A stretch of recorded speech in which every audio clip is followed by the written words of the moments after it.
The crisp autumn air carried a hint of change as James Carter strode purposefully through the bustling streets of New York City. At 30, he was the epitome of ambition, his tailored suit an armor of success, his steely gaze fixed on a future glittering with promise. But today, that determined stride faltered as he approached the quaint cafe where Sophia waited, unaware that her world was about to shatter.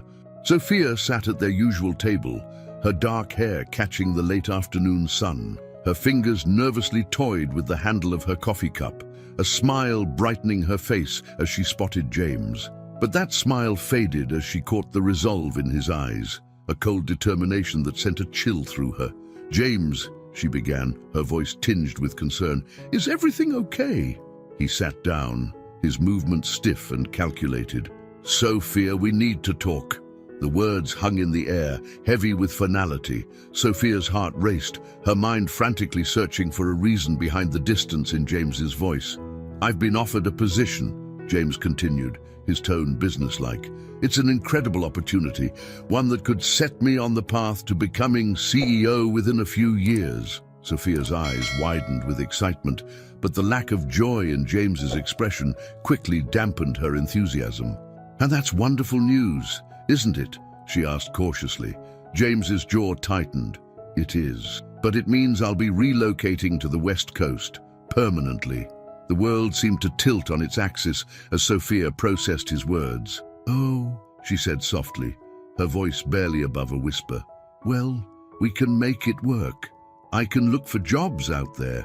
Or maybe—" "No, Sophia," James interrupted, his voice firm. "I'm going alone."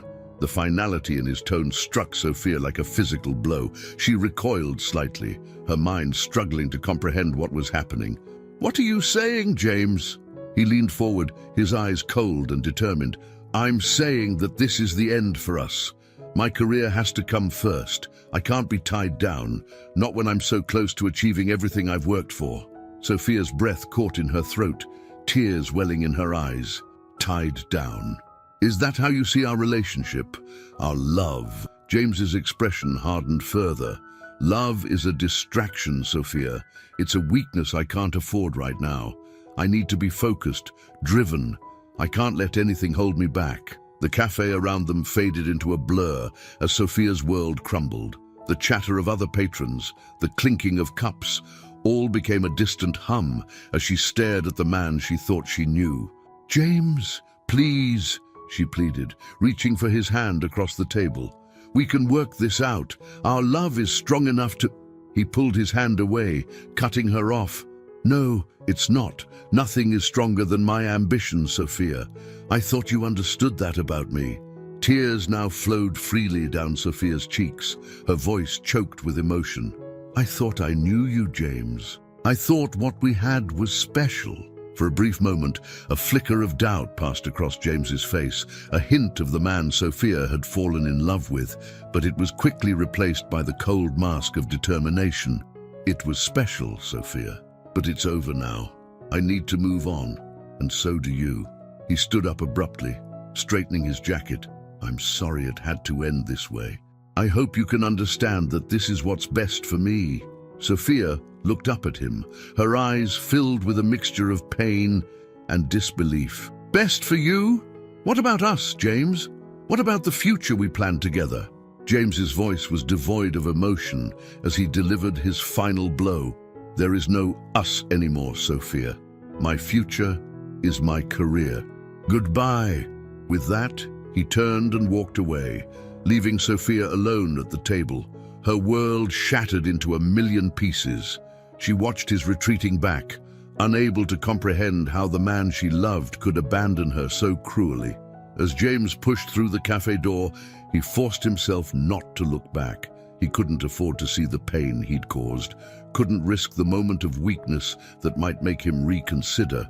His jaw set in determination as he merged into the flow of pedestrians on the sidewalk, each step taking him further from love and closer to the success he craved. Back in the cafe, Sophia sat motionless, the reality of what had just happened slowly sinking in.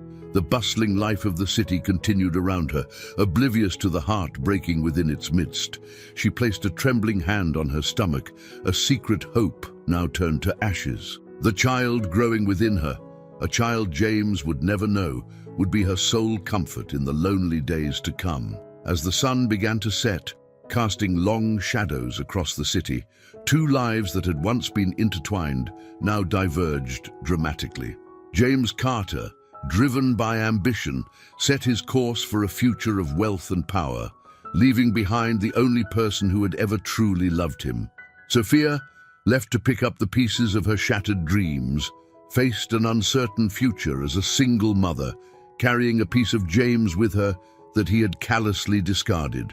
The abandonment was complete, a defining moment that would echo through the years, shaping destinies and setting in motion a chain of events that would one day bring these two souls crashing back into each other's orbits. But for now, as night fell over New York City, James and Sophia were worlds apart, one racing towards a hollow victory, the other left to find strength in the depths of heartbreak. Little did James know that his decision on this fateful day would come back to haunt him, challenging everything he thought he knew about success, love, and the true meaning of life. The seeds of regret were planted, waiting to bloom in the most unexpected way, forcing him to confront the consequences of choosing ambition over love. As Sophia finally found the strength to leave the cafe, she walked into the night with a mix of despair and determination. She placed a protective hand over her stomach, making a silent promise to her unborn child. "We'll be okay," she whispered, her voice gaining strength with each word. "We don't need him. I'll give you all the love in the world." Unknown to both James and Sophia, their story was far from over. The universe had a way of bringing balance, and the day would come when James would have to face the full weight of his choices.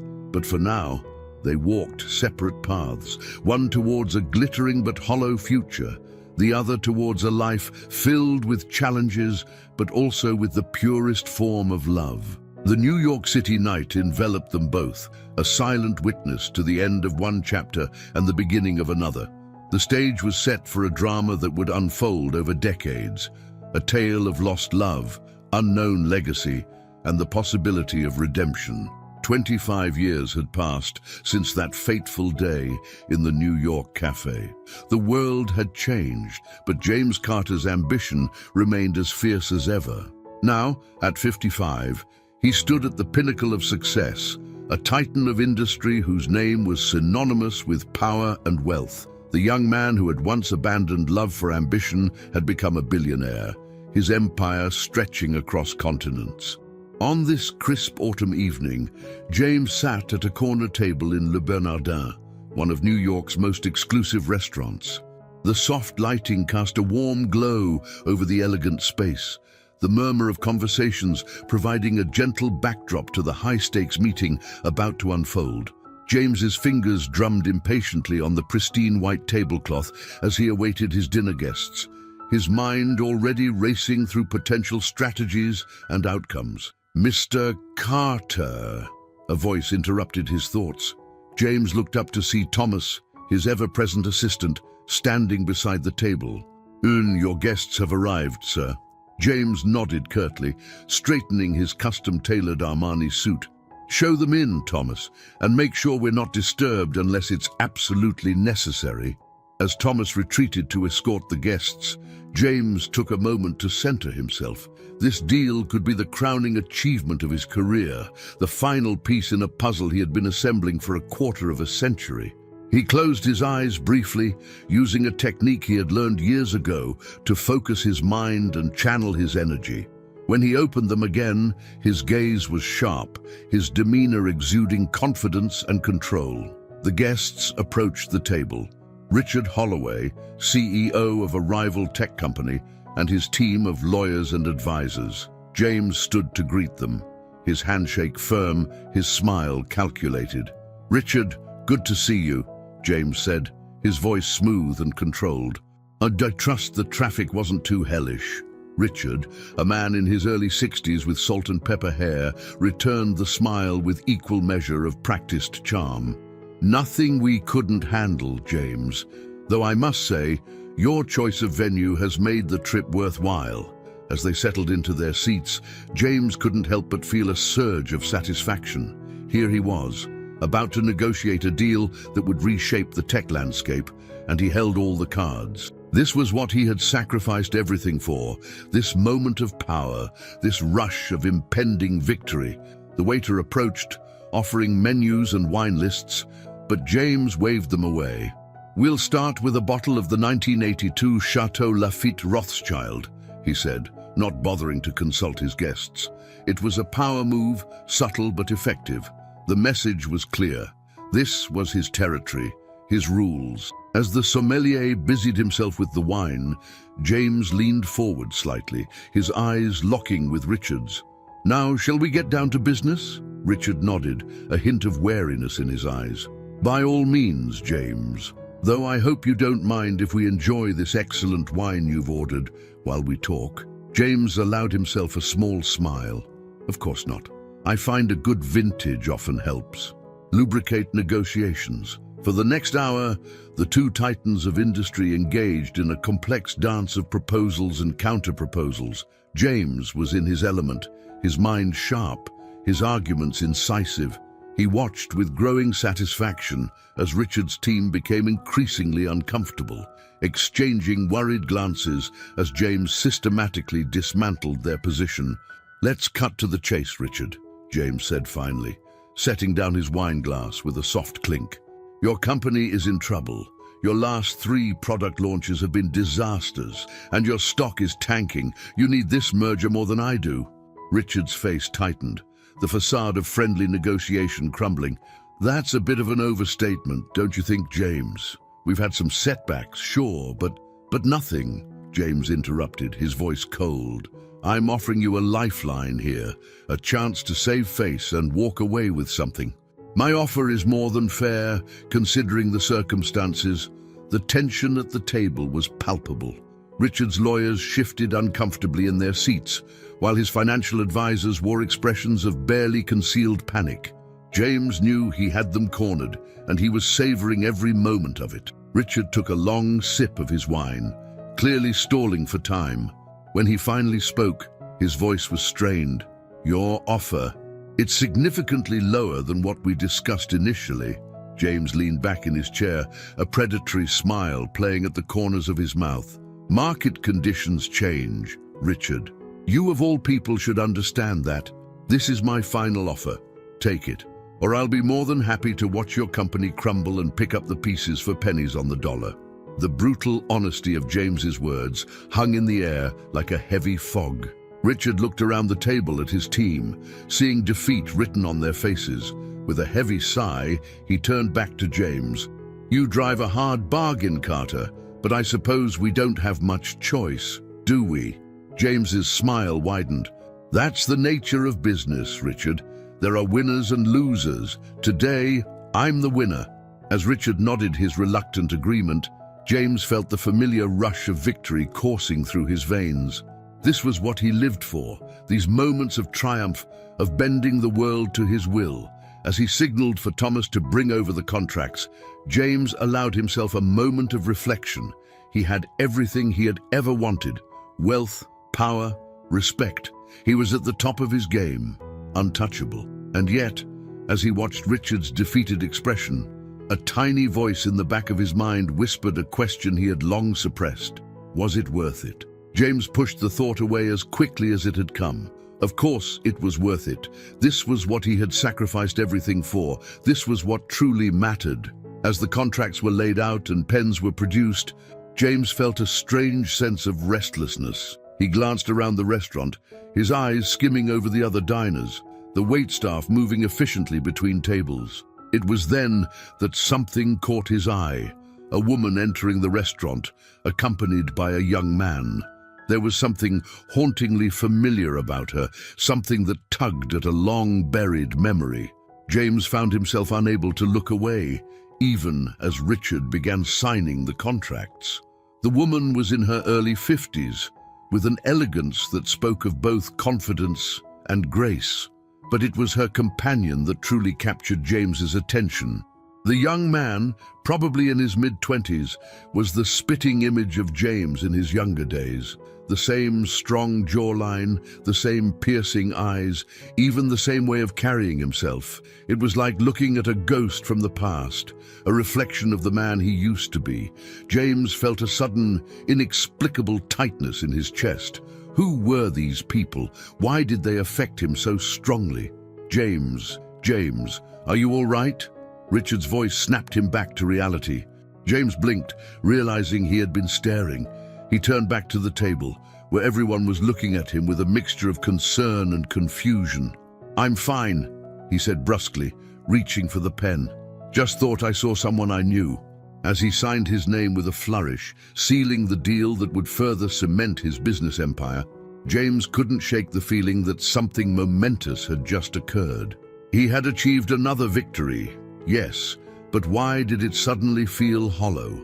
Little did James know that this chance encounter would be the catalyst for a journey that would force him to confront his past, challenge everything he thought he knew about success, and perhaps offer a chance at redemption he never knew he needed. As the dinner concluded and handshakes were exchanged, James found his eyes drawn once again to the woman and her young companion. They were being seated at a table across the restaurant, laughing and talking with an ease that stirred something long forgotten within him. For the first time in years, James Carter, the man who had sacrificed love for ambition, felt a crack in the armor he had so carefully constructed around his heart. The stage was set for a confrontation with the ghosts of his past, and the consequences of the choice he had made 25 years ago were about to come full circle. James Carter sat motionless at his table, the signed contracts before him forgotten. His eyes were fixed on the woman and young man across the restaurant, a storm of emotions brewing within him.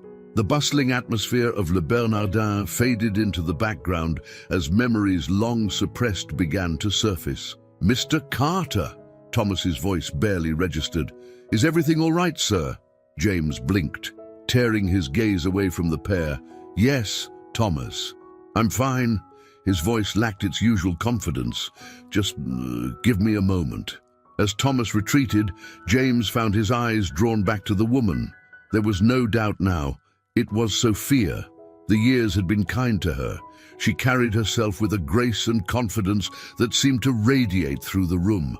But it was the young man beside her that truly captured James's attention.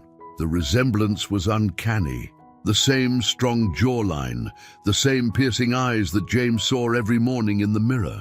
But there was something else there too, a warmth, a light that James recognized from long ago.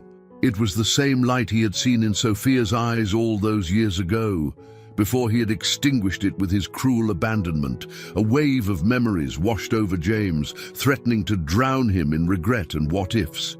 He saw himself and Sophia, young and in love, planning a future together. He remembered the excitement in her eyes when they talked about starting a family.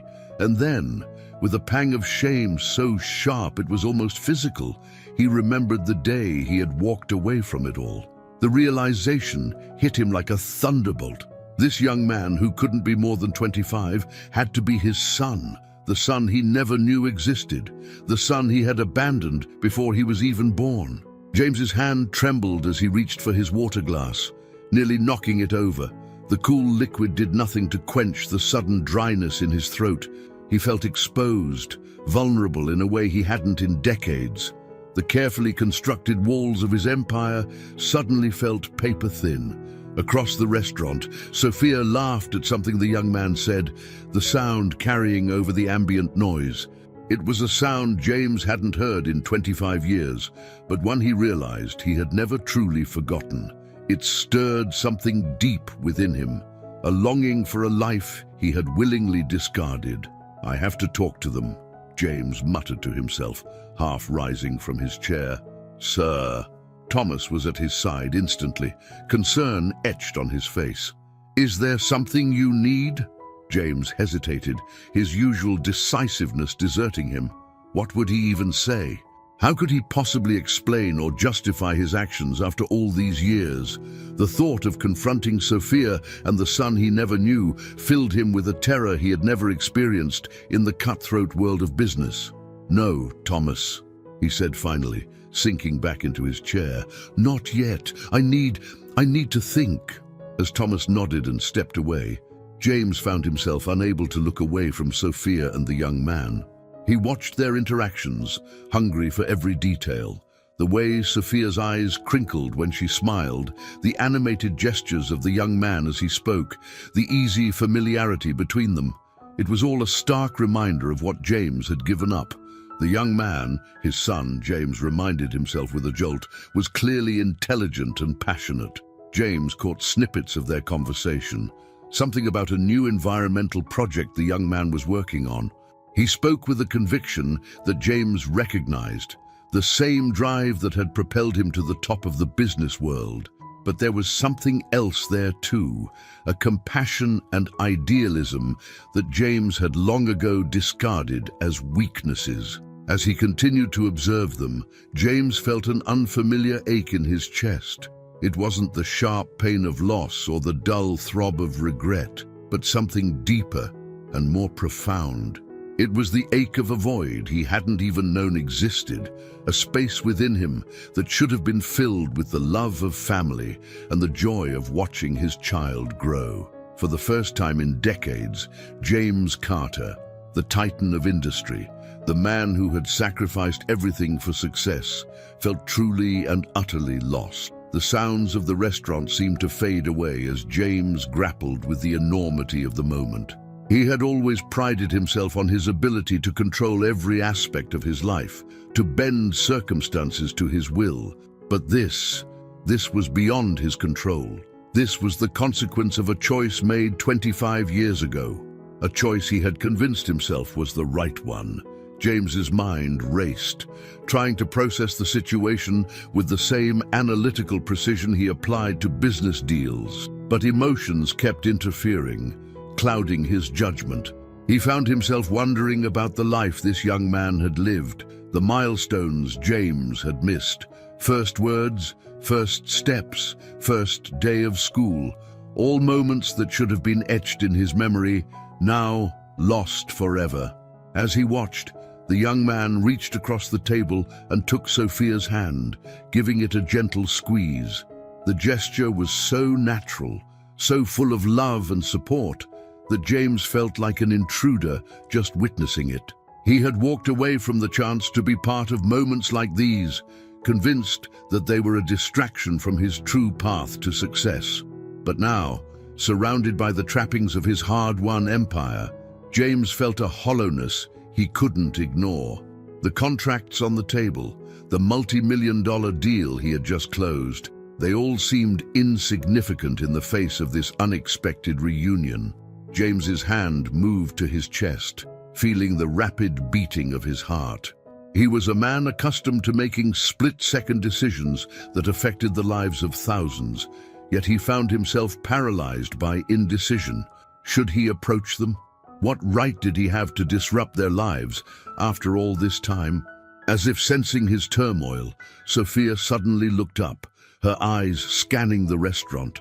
For a heart-stopping moment, her gaze locked with James's. Recognition flashed in her eyes, followed quickly by a mix of emotions James couldn't quite decipher: surprise, pain, anger, and something else, something that made James's breath catch in his throat. Time seemed to stand still as they stared at each other across the crowded room. In that moment, 25 years dissolved, and James was once again the young man who had walked away from the only woman he had ever truly loved. Sophia's expression hardened, a protective arm moving almost instinctively towards her son, their son.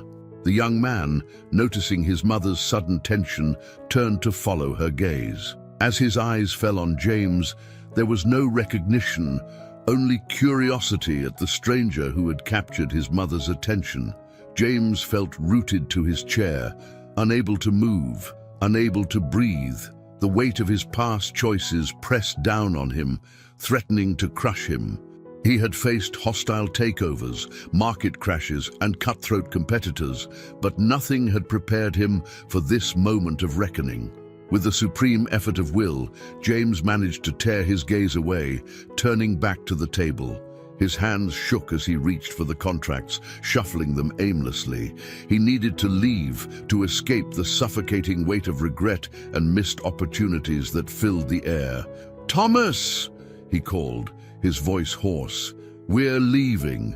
Now, as Thomas hurried to gather their things, James risked one last glance at Sophia and the young man. They were engaged in an intense, whispered conversation. Sophia's face a mask of concern and determination. The young man, his son, James reminded himself again, looked confused and worried. Standing up, James straightened his suit jacket, an automatic gesture that felt hollow and meaningless. As he prepared to leave, he realized that walking away this time felt infinitely harder than it had 25 years ago. Back then, he had been fueled by ambition and the certainty that he was making the right choice. Now, he was filled with doubt, regret, and a desperate longing for a life he had never allowed himself to live. As James moved towards the exit, he felt Sophia's eyes on him, boring into his back. He resisted the urge to turn around, to run back and try to explain, to beg for forgiveness, to meet the son he had never known. Instead, he kept walking, each step feeling like a betrayal all over again. Outside, the cool night air hit James like a physical blow. He stood on the sidewalk, letting the noise and bustle of New York City wash over him. For the first time in as long as he could remember, James Carter felt utterly and completely lost. As his car pulled up and Thomas opened the door, James paused. He looked back at the restaurant, knowing that inside were two people who represented everything he had given up. In that moment, he made a decision. This time, he wouldn't walk away. This time, he would face the consequences of his choices, no matter how difficult or painful it might be. "Thomas," he said, his voice steady despite the turmoil within, "and find out everything you can about that young man in there, and about Sophia Mitchell." As the car door closed behind him, James Carter, the man who had once abandoned love for ambition, set out on a new journey, one that would force him to confront his past, challenge everything he thought he knew about success, and perhaps offer a chance at redemption he never knew he needed or wanted. The New York City night enveloped the car as it pulled away from the curb, carrying James towards an uncertain future. The stage was set for a drama that would test the limits of forgiveness, the power of love, and the true meaning of success. The man who had spent a lifetime building walls around his heart now faced the daunting task of tearing them down, one painful brick at a time. The following morning, James Carter stood at the floor-to-ceiling windows of his penthouse office, overlooking the sprawling cityscape of New York. The early sun glinted off the glass and steel of the surrounding skyscrapers, but James barely noticed the familiar view. His mind was elsewhere, replaying the events of the previous night over and over again. The image of Sophia and the young man, his son, was burned into his memory. It haunted him, challenging everything he thought he knew about his life and success. James ran a hand through his salt and pepper hair, a gesture of frustration he rarely allowed himself. A soft knock on the door interrupted his thoughts. "Come in," he called, not turning from the window. Thomas entered, a folder tucked under his arm. "Mr. Carter, I have the information you requested." James turned slowly, his face a mask of carefully controlled emotion. And Thomas hesitated, sensing the unusual tension in his boss. "Sir, are you sure you want to proceed with this? It's not our usual type of investigation." James's eyes flashed with a mix of anger and desperation. "Just give me the damn folder, Thomas." Wordlessly, Thomas handed over the file and retreated from the office. James stared at the folder in his hands, his heart racing. Inside were the answers to questions he had never allowed himself to ask, details of a life he had willfully abandoned. With a deep breath, he opened the folder and began to read. Sophia Mitchell, now 54, had built a successful career as the environmental lawyer. She had never married. And then there was Lucas Mitchell, aged 24, a recent graduate with a degree in environmental science, currently working on innovative green energy projects. James's eyes lingered on Lucas's photo. The resemblance was undeniable, the same strong jawline, the same piercing blue eyes. But there was something else there too, a warmth and openness that James recognized from his younger self before ambition had hardened him. As he read through Lucas's accomplishments, top of his class, numerous awards for environmental activism, a promising career ahead of him, James felt a strange mix of pride and regret. This was his son, achieving great things, making a difference in the world, and James had played no part in it. The weight of his choices pressed down on him, threatening to crush the carefully constructed image of success he had built over the years. For the first time in decades, James Carter felt truly and utterly lost. He sank into his leather chair, the folder open on his desk. What was he supposed to do with this information? How could he possibly make up for 25 years of absence? As if on cue, his intercom buzzed. "Mr. Carter," his secretary's voice came through. "Your 10 o'clock is here." James closed his eyes, taking a moment to compose himself. "Send them in," he replied, his voice steady despite the turmoil within. As his team filed in for the morning meeting, James found it increasingly difficult to focus. The discussion of profit margins and market shares seemed trivial in comparison to the revelation he had just experienced. He nodded mechanically, offering perfunctory responses, his mind elsewhere. "Mr. Carter," one of his executives looked at him expectantly. "Your thoughts on the merger?" James blinked, realizing he had completely lost track of the conversation. I need some time to consider all the angles," he said, buying himself some time. Let's reconvene this afternoon." As the room cleared, James remained seated, staring at the folder on his desk. He had spent his entire career making tough decisions, but none had ever felt as daunting as the one he faced now. Should he reach out to Sophia and Lucas? What right did he have to disrupt their lives after all this time? And yet, the thought of letting this opportunity slip away, of never knowing his son, filled him with a dread he had never experienced before. James stood up abruptly, grabbing his jacket. "Cancel my appointments for the day," he told his surprised secretary as he strode past her desk. "I have some personal matters to attend to." The busy streets of New York engulfed him as he left his building. For once, James Carter, the man who always had a driver and a destination, found himself walking aimlessly, lost in thought. His feet carried him to Central Park, where he and Sophia had spent countless hours in their youth. As he walked along the familiar paths, memories flooded back, picnics by the lake, stolen kisses under the shade of ancient trees, dreams shared on starlit nights. James found himself at the Bethesda fountain, where he and Sophia had often met. He sat on a bench, watching the play of light on the water, remembering the last time he had been here, the day he told Sophia he was leaving, the pain in her eyes, the tremor in her voice as she pleaded with him to reconsider. It all came rushing back with startling clarity.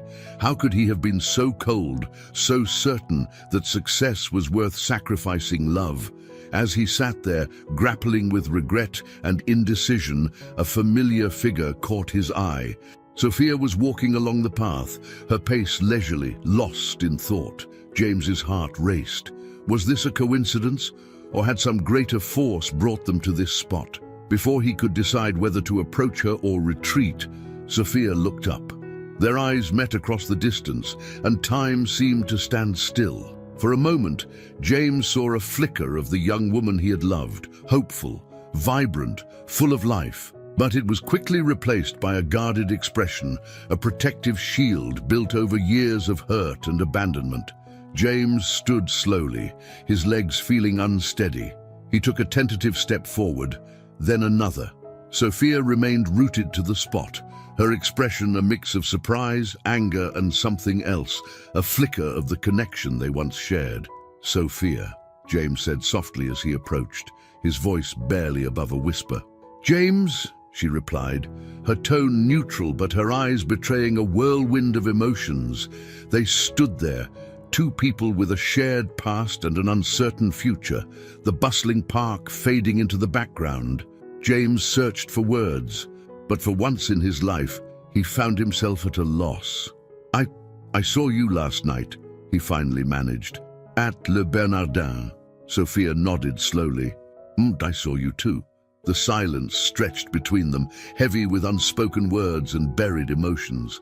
"The young man with you," James began, his voice trailing off. "Lucas," Sophia supplied, a protective edge creeping into her voice. "My son," James swallowed hard. "Our son," he said softly, the words feeling foreign on his tongue. Sophia's eyes flashed with a mix of pain and anger. "No, James, my son. You gave up any right to call him yours 25 years ago." The words hit James like a physical blow. He had known it would be difficult, but nothing had prepared him for the raw hurt in Sophia's voice. "Sophia, I'm sorry," he said, the words feeling woefully inadequate. "I know I have no right to—" "You're right," Sophia cut him off. "You have no right. No right to come back into our lives after all this time. No right to disrupt the life I've built for myself and my son." James flinched at the emphasis on "my son," but he pressed on. "I know I don't deserve forgiveness, Sophia, but please, just give me a chance to explain." Sophia laughed bitterly. "Explain? What is there to explain, James? You made your choice. You chose your ambition over love, over family. What could you possibly say now that would change that?" James felt the weight of his past choices pressing down on him. "I was wrong," he said simply. "I thought I knew what I wanted, what would make me happy. But I was wrong, Sophia. So terribly wrong." For a moment, Sophia's hard expression softened, a glimpse of the woman he had once known shining through, but it was quickly replaced by a look of determination. "And it's too late, James," she said, her voice firm but tinged with sadness. "We've both moved on. Lucas has grown into an amazing young man, and he's done it without you. He doesn't need you now." James felt a sharp pain in his chest at her words. "And you, Sophia, have you truly moved on?" Sophia's eyes met his, and for a moment, James saw a flicker of the love they once shared, but it was quickly extinguished, replaced by a steely resolve. "I had to," she said softly. "For Lucas, for myself. You left us no choice." James nodded, understanding the magnitude of what he had done. "I know I have no right to ask this, Sophia, but is there any chance at all that I could meet Lucas, that I could try to make amends?" Sophia was quiet for a long moment, her internal struggle visible on her face. Finally, she spoke, her voice barely above a whisper. "I don't know, James. I honestly don't know if that's possible, or if it's even a good idea." James felt a glimmer of hope at her words. It wasn't a yes, but it wasn't an outright no either. "I understand," he said. "I know I'm asking for more than I deserve, but please, Sophia, think about it. I want to try to make things right, even if it's too late, even if Lucas never wants to know me. I need to try." Sophia looked at him, really looked at him, for the first time since their encounter began.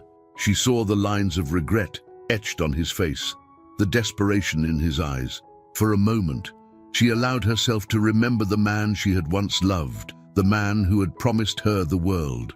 "I'll think about it," she said finally. "But I'm not promising anything, James. My priority is Lucas. It always has been, and it always will be." James nodded, feeling a mix of relief and trepidation. "Thank you, Sophia. That's more than I could have hoped for." As Sophia turned to leave, James called out to her one last time. "Sophia," she paused, looking back at him. "I know it doesn't change anything, but I never stopped loving you. Not really." Sophia's expression softened for a moment, a hint of the young woman she once was shining through. "Oh, goodbye, James," she said softly, before turning and walking away. James watched her go, his heart heavy with regret and a newfound determination. He had made the biggest mistake of his life 25 years ago, walking away from love and family. Now, he had been given a second chance, a chance to make amends, to know his son, to rediscover the man he once was. As he stood there, watching Sophia's retreating figure, James Carter made a silent vow.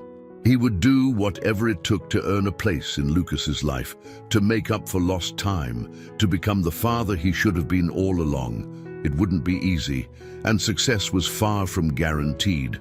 But for the first time in 25 years, James felt a sense of purpose that had nothing to do with business or ambition.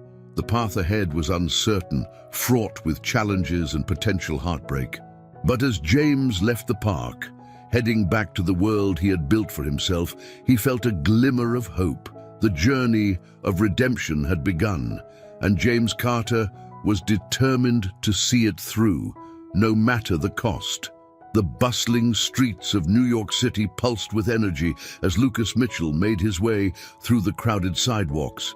At 24, he moved with a confident stride, his eyes bright with purpose and determination. The early morning sun glinted off the glass towers surrounding him, a testament to the ambition and drive that built this concrete jungle. Lucas adjusted his messenger bag, filled with plans and proposals for his latest environmental project. Today was a big day. He had a meeting with potential investors who could make his green energy initiative a reality. As he navigated the busy streets, his mind raced with possibilities, rehearsing his pitch and anticipating questions. Turning a corner, Lucas nearly collided with a man in an expensive suit. "Sorry," he mumbled, sidestepping quickly. But as he moved past, something made him pause.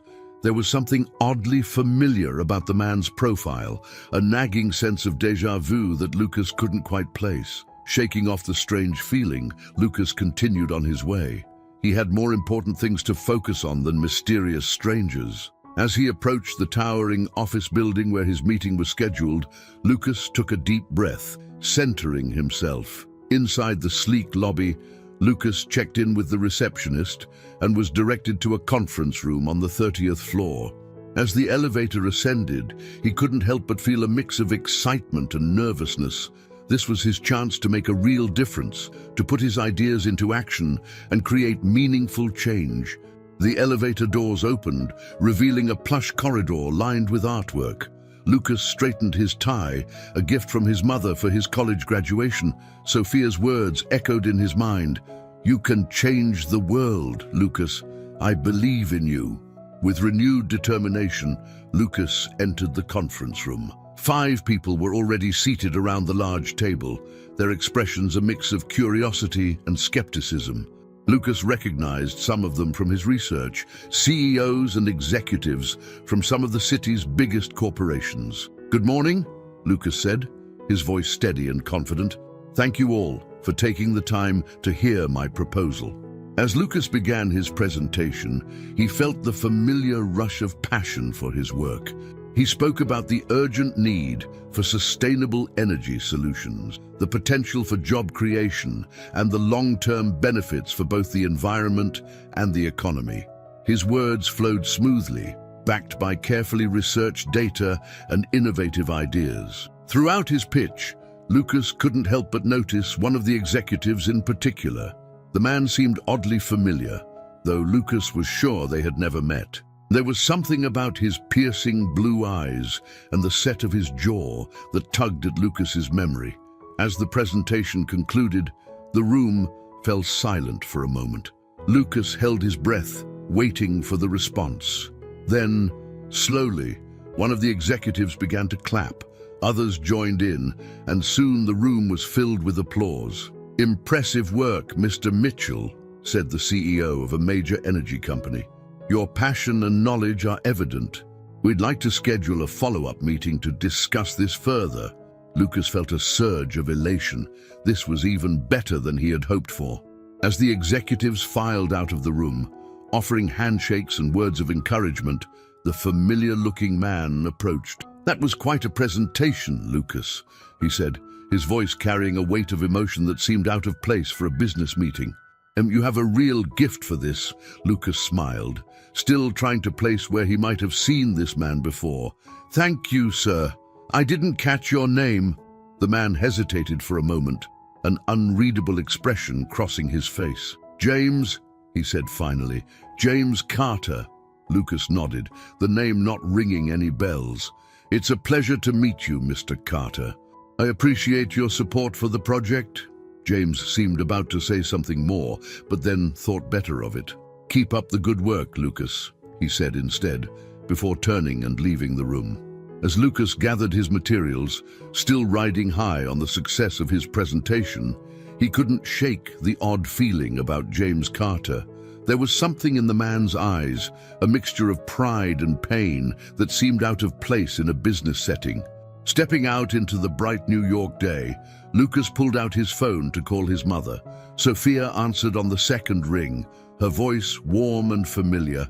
"How did it go, sweetheart?" she asked, the hint of anxiety in her tone betraying how much she had been thinking about this meeting. "It went great, Mom," Lucas replied, unable to keep the excitement from his voice. "They want to schedule a follow-up meeting. I think this might really happen." Sophia's joy was palpable even through the phone. "Oh, Lucas, I'm so proud of you. I always knew you could do it." As Lucas recounted the details of the meeting, he found himself hesitating when he came to James Carter. Something held him back from mentioning the strange sense of familiarity he had felt. "Is everything okay, Lucas?" Sophia asked, picking up on his pause. "You sound distracted." Lucas shook his head, even though his mother couldn't see him. "It's nothing, Mom, just a lot to process. Hey, are we still on for dinner tonight?" "Of course," Sophia replied, her voice warm. "I can't wait to hear all about it in person. I love you, sweetheart." "Love you too, Mom," Lucas said, ending the call. As he made his way back to his apartment, Lucas's mind wandered back to James Carter. There was something about the man that nagged at him, a puzzle piece that didn't quite fit. But with the success of his presentation and the promise of future meetings, Lucas pushed the thought aside. He had more important things to focus on. Little did Lucas know that this chance encounter would be the beginning of a journey that would challenge everything he thought he knew about his life, his family, and his place in the world. Back in his office, James Carter sat at his desk, staring at the photo of Lucas he had procured. The young man's passion and intelligence had been evident throughout the presentation, stirring a complex mix of emotions in James. Pride in his son's accomplishments warred with the crushing guilt of his absence. James picked up his phone, his finger hovering over Sophia's number. He had promised to give her time to think about whether to allow him into Lucas's life, but the urge to reach out was almost overwhelming. Seeing Lucas in person, hearing him speak with such conviction about making the world a better place, it had shaken James to his core. With a heavy sigh, James set the phone down. He had made his choice 25 years ago, and now he had to live with the consequences. The path to redemption, if there was one, would not be easy or quick. As the day wore on, both Lucas and James found their thoughts returning to their brief encounter. Lucas, still riding high on the success of his presentation, couldn't shake the feeling that there was more to James Carter than met the eye. And James, surrounded by the trappings of his hard-won success, felt the hollowness of his achievements in the face of the son he had never known. That evening, as Lucas sat across from his mother at their favorite Italian restaurant, he found himself studying her face. There was something in her eyes, a mix of pride and melancholy that he had never fully understood. "Mom," he said, setting down his fork, "can I ask you something?" Sophia looked up, her expression open and loving. "Of course, sweetheart. You can ask me anything." Lucas hesitated, unsure how to phrase his question. "I've always wondered about my father. You've never really talked about him." Sophia's face froze for a moment, a flicker of pain crossing her features before she composed herself. "Lucas, what brought this on?" Lucas shrugged, trying to appear casual despite the weight of the moment. "I don't know. I guess seeing all those executives today, it made me think about family. about where I came from." Sophia reached across the table, taking her son's hand. "You came from love, Lucas. Never doubt that. Your father, he made his choices, and I made mine. I chose you, and I've never regretted that for a moment." Lucas squeezed his mother's hand, feeling the strength and love that had always been his anchor. "I know, Mom, and I'm grateful for everything you've done. I wonder sometimes, you know." Sophia nodded, her eyes shining with unshed tears. "I know, sweetheart, and maybe it's time we talked about it. But not tonight. Okay, tonight is for celebrating your success." Lucas nodded, recognizing the pain in his mother's eyes and not wanting to push further. As they resumed their meal, the conversation turned back to lighter topics, but the unspoken questions lingered in the air between them. Across town, in his penthouse apartment, James Carter stood at the window, looking out over the city he had conquered. In his hand, he held a glass of expensive scotch, but it brought him no comfort. His mind was filled with images of Lucas, the son he had never known, the life he had missed out on. James took a sip of his drink, the amber liquid burning a path down his throat. He had spent his entire life chasing success, convinced that it would bring him happiness. But now, faced with the reality of the family he had abandoned, all of his achievements felt hollow. As the night deepened, 3 souls in the vast city of New York found themselves at a crossroads. Lucas, on the brink of realizing his dreams but questioning his origins. Sophia, proud of the son she had raised alone, but grappling with the ghosts of her past. And James, a man who had everything money could buy, but was only now realizing the true cost of his ambition. The stage was set for revelations that would shake their worlds to the core. As the city that never sleeps pulsed with life around them, Lucas, Sophia, and James stood on the precipice of a truth that would change everything. The journey ahead would be fraught with pain, confrontation, and the possibility of redemption, testing the bounds of love, forgiveness, and the true meaning of family. The following morning, James Carter sat in his opulent office, his mind far from the stack of contracts and reports piled on his desk. The events of the previous day played on repeat in his mind.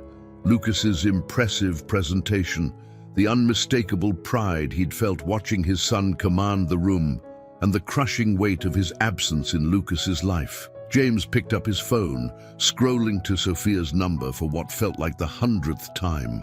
His finger hovered over the call button, but he hesitated.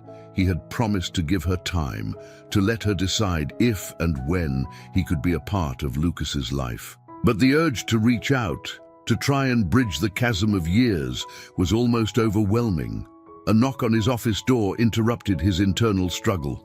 "Come in," he called, setting the phone down with a mixture of relief and frustration. Thomas entered, his face a mask of professional concern. "Mr. Carter, I'm sorry to interrupt, but there's been a development with the Mitchell project." James straightened in his chair, his interest piqued. "What kind of development?" Thomas hesitated, clearly uncomfortable. "It seems that some of our board members have raised concerns about the viability of the project. They're pushing for a more traditional approach." James felt a surge of anger. "Traditional? You mean environmentally destructive and short-sighted?" "Sir, I'm just relaying the message," Thomas said, holding up his hands in a placating gesture. "They've called an emergency board meeting for this afternoon to discuss the matter." James stood up, his jaw set in determination. "Thank you, Thomas. I'll handle this." As Thomas left the office, James turned to look out the window, his mind racing. He knew exactly what was happening. The old guard, set in their ways, threatened by change and innovation. They saw Lucas's project as a risk, a departure from the tried and true methods that had lined their pockets for decades. For a moment, James felt the familiar thrill of a business challenge. This was what he excelled at, outmaneuvering opponents, bending circumstances to his will. But then he paused, a realization hitting him like a physical blow. This wasn't just another business deal. This was his son's dream, the culmination of years of hard work and passion. James returned to his desk, picking up his phone once again. This time, he didn't hesitate. He dialed Sophia's number, his heart racing as the phone rang. "James!" Sophia's voice was cautious, guarded. "I thought we agreed." "I know, Sophia," James interrupted, his voice urgent. "And I'm sorry, but this is important. It's about Lucas." There was a pause on the other end of the line, and James could almost feel Sophia's internal struggle. Finally, she spoke, her voice tight with concern. "What about Lucas?" James took a deep breath, choosing his words carefully. "His project, the one he presented yesterday, it's in trouble. Some of my board members want to shut it down before it even gets started." "What?" Sophia's voice was sharp with anger and worry. "But why? Lucas said the presentation went well." "It did," James assured her. "Lucas was brilliant. But change is scary for some people, especially when it threatens their bottom line." There was another pause, longer this time.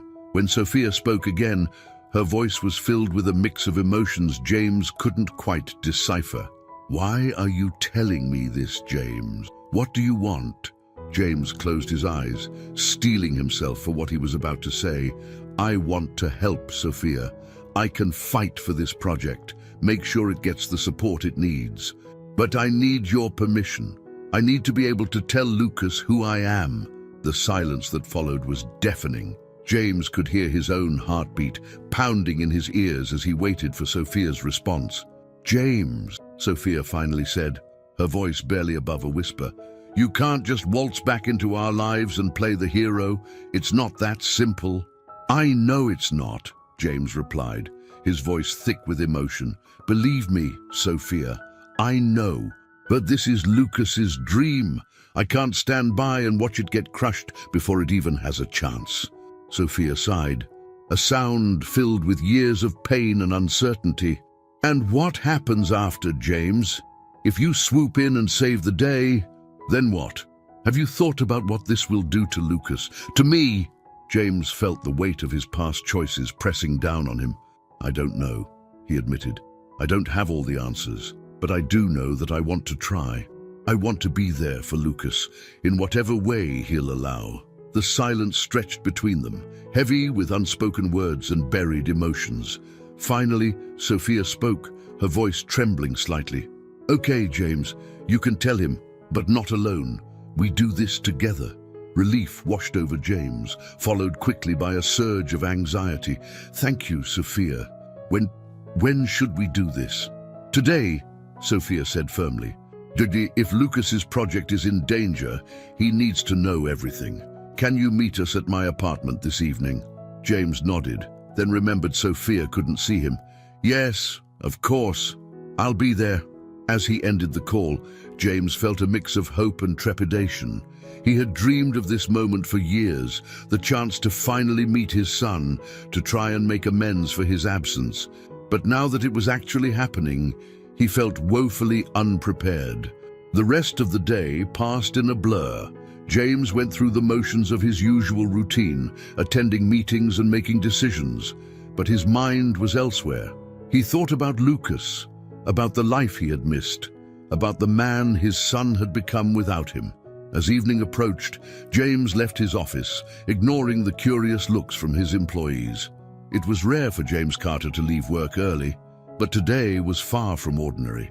The drive to Sophia's apartment was tense, each mile bringing James closer to a confrontation with his past. As he pulled up to the building, he took a moment to collect himself. This wasn't a business deal or a corporate takeover.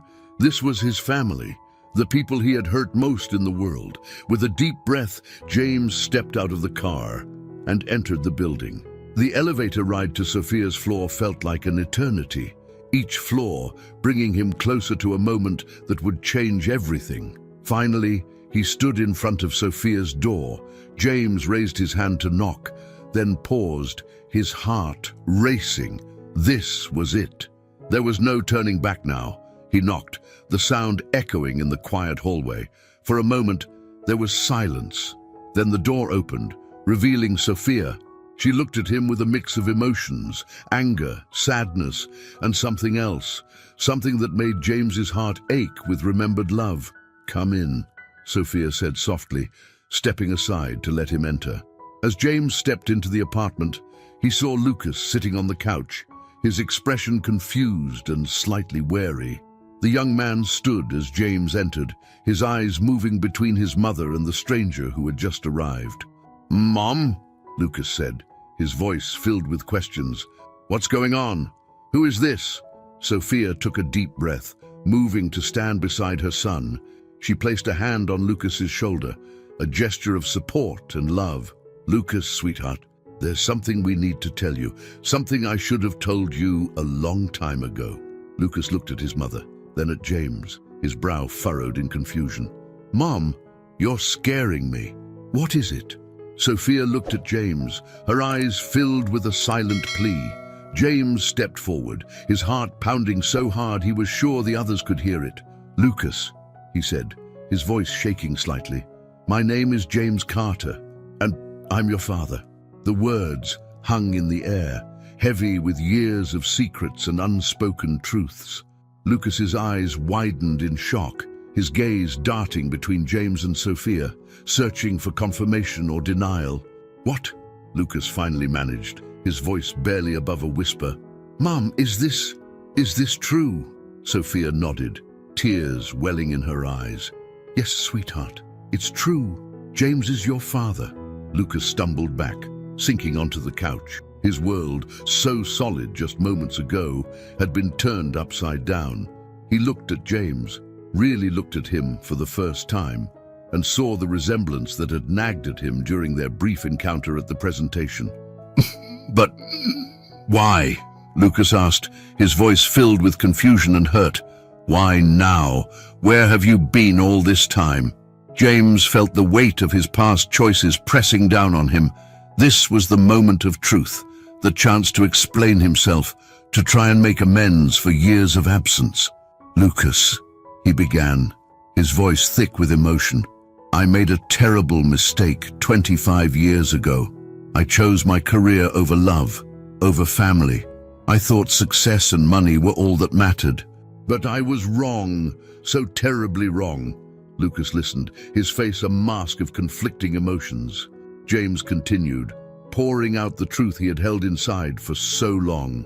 "I didn't know about you when I left," James admitted, "but that doesn't excuse my actions. I should have been there. I should have been a father to you, and I will regret that decision for the rest of my life." Sophia stepped in, her voice gentle but firm. "Marty, Lucas, I want you to know that this doesn't change anything between us. You are my son, and I love you more than anything in this world." Lucas nodded, still trying to process this life-altering revelation. "But why tell me now?" he asked, looking between his parents. "After all this time, why now?" James took a deep breath, steeling himself for what he had to say next. "Because your project, the one you presented yesterday, it's in danger.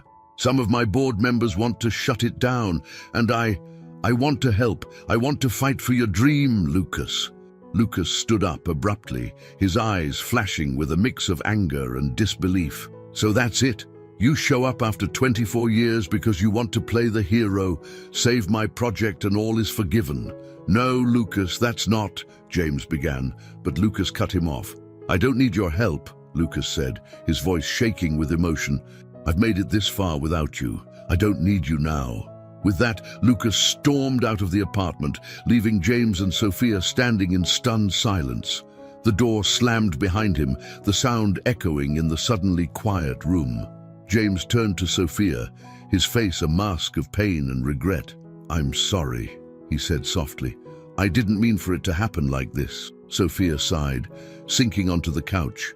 "I know, James, but what did you expect? You can't undo 24 years of absence in one conversation." James nodded, feeling the weight of his choices more acutely than ever. "What do we do now?" he asked, his voice filled with uncertainty. Sophia looked up at him, her eyes filled with a mix of sadness and determination. "We give him time, James, and we hope that someday he'll be ready to listen." As James left the apartment, his mind was in turmoil. He had finally told his son the truth, but at what cost? The path to redemption, he realized, would be long and difficult, But as he stepped out into the New York night, James Carter made a silent vow. He would not give up. He would fight for his son's dream and for a chance to be a part of his life, no matter how long it took. The city stretched out before him, a testament to his professional success. But for the first time in 25 years, James realized that true success wasn't measured in dollars or deals. It was measured in the love of family, in the connections we forge with others, and he had a lot of catching up to do. The early morning light filtered through the windows of Lucas's small apartment, casting long shadows across the cluttered living room. Lucas sat on his worn couch, his eyes red-rimmed from a sleepless night, staring at the coffee table covered in papers and plans for his green energy project. The events of the previous evening played on repeat in his mind, each recollection bringing a fresh wave of confusion and anger. His father, James Carter, the man he had met briefly at his presentation, the man who had been absent for his entire life, was suddenly here, offering help and explanations that felt 24 years too late. Lucas ran a hand through his disheveled hair, his mind a whirlwind of conflicting emotions. Part of him wanted to rage against James, to reject any offer of help or reconciliation. Another part, a part he was trying desperately to ignore, was curious. What would it be like to have a father after all these years? To have someone else in his corner, fighting for his dreams? A soft knock on the door interrupted his tumultuous thoughts. Lucas hesitated, not sure if he was ready to face anyone. The knock came again, more insistent this time. "Lucas, it's Mom. Please, can we talk?" With a heavy sigh, Lucas pushed himself off the couch and made his way to the door. He opened it to find Sophia standing there, her face etched with concern and love. "Hey, sweetie," she said softly, her eyes searching his face. "Can I come in?" Lucas nodded, stepping aside to let her enter. Sophia looked around the apartment, taking in the scattered papers and the general disarray. Her heart ached for her son, knowing the turmoil he must be feeling. "I'm sorry I ran out last night," Lucas said, his voice hoarse. I couldn't handle it." Sophia moved to him, pulling him into a tight embrace. "Oh, Lucas, you have nothing to apologize for. I'm the one who should be sorry. I should have told you about James a long time ago." Lucas allowed himself to be held for a moment, drawing comfort from his mother's familiar warmth. Then he pulled away, moving back to the couch and sinking down onto it. "Why didn't you?" he asked, his voice small. "Why keep it a secret all these years?" Sophia sat beside him, her hands clasped tightly in her lap. "I thought I was protecting you," she admitted. "James made his choice all those years ago, and I didn't want you to grow up feeling unwanted." Lucas flinched at the word, and Sophia quickly continued. "But that was wrong of me. You deserved to know the truth, and I'm so sorry I kept it from you." They sat in silence for a moment, the weight of years of secrets hanging between them. Finally, Lucas spoke, his voice barely above a whisper. "Tell me about him." "About my father." Sophia took a deep breath, gathering her thoughts. "James and I met in college. He was brilliant, ambitious, and I fell head over heels in love. We had big dreams, plans for the future. But as time went on, James became more and more focused on his career. He saw success as the ultimate goal, and everything else, well, it took a back seat." Lucas listened intently, trying to reconcile this story with the man he had met briefly at his presentation. "So he just left, just like that?" Sophia nodded, her eyes distant with memories. "He got a job offer on the West Coast, a chance to climb the corporate ladder faster than he ever could here. I begged him to stay, to choose us over his ambition, but in the end, his career won out." "And you never told him about me?" Lucas asked, a hint of accusation in his voice. Sophia shook her head. "I found out I was pregnant after he left. I tried to contact him, but he had already changed his number, moved away. It was like he had vanished, and after a while, I stopped trying." Lucas absorbed this information, his mind racing. "And now he's back, wanting to play dad and save my project. How convenient." Sophia reached out, taking her son's hand. "Lucas, I know this is a lot to process, and you have every right to be angry, to feel hurt. But James, he seems genuinely remorseful. He wants to make amends. Lucas pulled his hand away, standing up and pacing the small living room. Make amends? How? By swooping in and using his money and influence to save my project. I don't need his help. I can do this on my own. Sophia watched her son, her heart breaking for the pain he was going through. I know you can, sweetheart. You're brilliant and capable, and I have no doubt you'll succeed with or without James's help. But maybe this is a chance for both of you to get to know each other. Lucas stopped pacing, turning to face his mother. Do you want that? For me to have a relationship with him? Sophia stood, moving to her son and placing her hands on his shoulders. What I want is for you to be happy, Lucas. If getting to know James will bring you peace or answers or anything positive, then yes, I want that for you. But if it will only bring you pain, then you owe him nothing. Lucas nodded, feeling the weight of the decision before him. I don't know what I want, he admitted. I'm so angry with him, but at the same time, I can't help but be curious. Sophia pulled him into another hug. That's okay, sweetheart. You don't have to decide anything right now. Take your time, think it through, and know that no matter what, I'm here for you, always. As Sophia left the apartment, Lucas felt a mix of emotions swirling within him. The anger was still there, burning hot in his chest. But alongside it was a spark of curiosity, a desire to know more about the man who was his father. Across town, in his penthouse office, James Carter sat at his desk, staring at his phone. He had barely slept, his mind replaying the disastrous meeting with Lucas over and over. The hurt and anger in his son's eyes haunted him, a stark reminder of the consequences of his choices. With a heavy sigh, James picked up his phone and dialed a familiar number. Thomas, I need you to push back the board meeting and I need you to gather all the information we have on Lucas's project. Every detail, every projection. I want to know everything. As he ended the call, James turned to look out the window at the city sprawling below. He had built an empire, conquered the business world, but now, faced with the challenge of connecting with his son, he felt completely out of his depth. A notification on his phone caught his attention. It was an email from Sophia, containing Lucas's contact information. James's heart raced as he read the short message accompanying it. James, I've given Lucas your number as well. The ball is in his court now. Whatever happens next, remember that he's been through a lot. Be patient. James nodded to himself, feeling a mix of hope and trepidation. He knew he had a long way to go, a lot to prove, but he was determined to try. With trembling fingers, he opened a new message and began to type. Lucas, I know my sudden appearance in your life has caused you pain and confusion. I won't make excuses for my past actions, but I want you to know that I'm here now, and I want to make things right. Your project is brilliant, and I believe in it wholeheartedly. If you'll let me, I'd like to help ensure it gets the support it deserves. But more than that, I'd like a chance to get to know you. No pressure, no expectations, just a chance. When you're ready, if you're ever ready, I'll be here. James. James read and reread the message, agonizing over every word. Finally, with a deep breath, he hit send.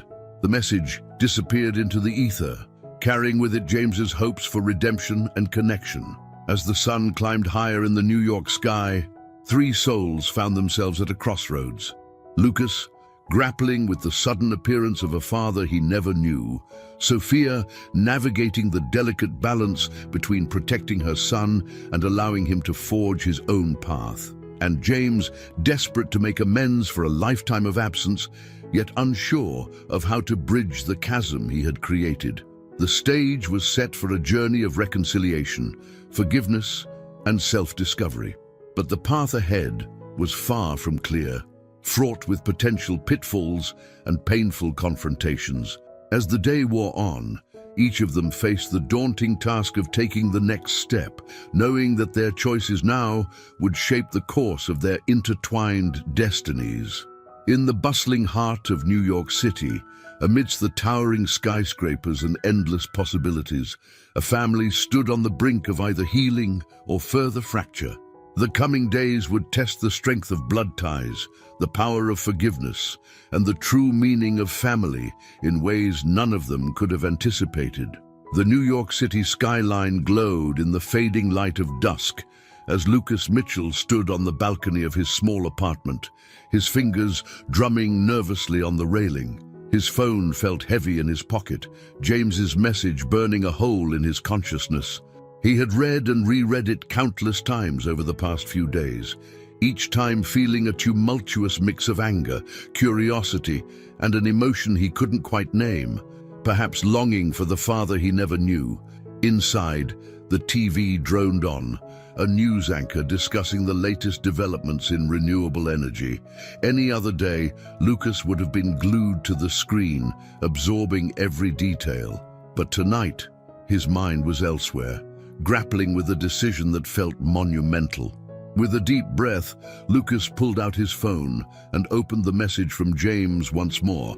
"Lucas, I know my sudden appearance in your life has caused you pain and confusion. I won't make excuses for my past actions, but I want you to know that I'm here now, and I want to make things right. Your project is brilliant, and I believe in it wholeheartedly. If you'll let me, I'd like to help ensure it gets the support it deserves. But more than that, I'd like a chance to get to know you. No pressure, no expectations, just a chance. When you're ready, if you're ever ready, I'll be here. James." Lucas's thumb hovered over the reply button. Was he ready for this? Could he open himself up to the man who had been absent for his entire life? The rational part of his brain screamed at him to ignore the message, to protect himself from potential hurt. But another part, a part that sounded suspiciously like his mother's voice, whispered that sometimes the hardest choices were the ones most worth making. Before he could second-guess himself, Lucas began to type, "James, I appreciate your message.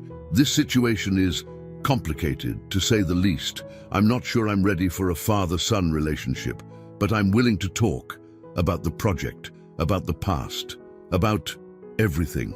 If you're free, maybe we could meet tomorrow evening.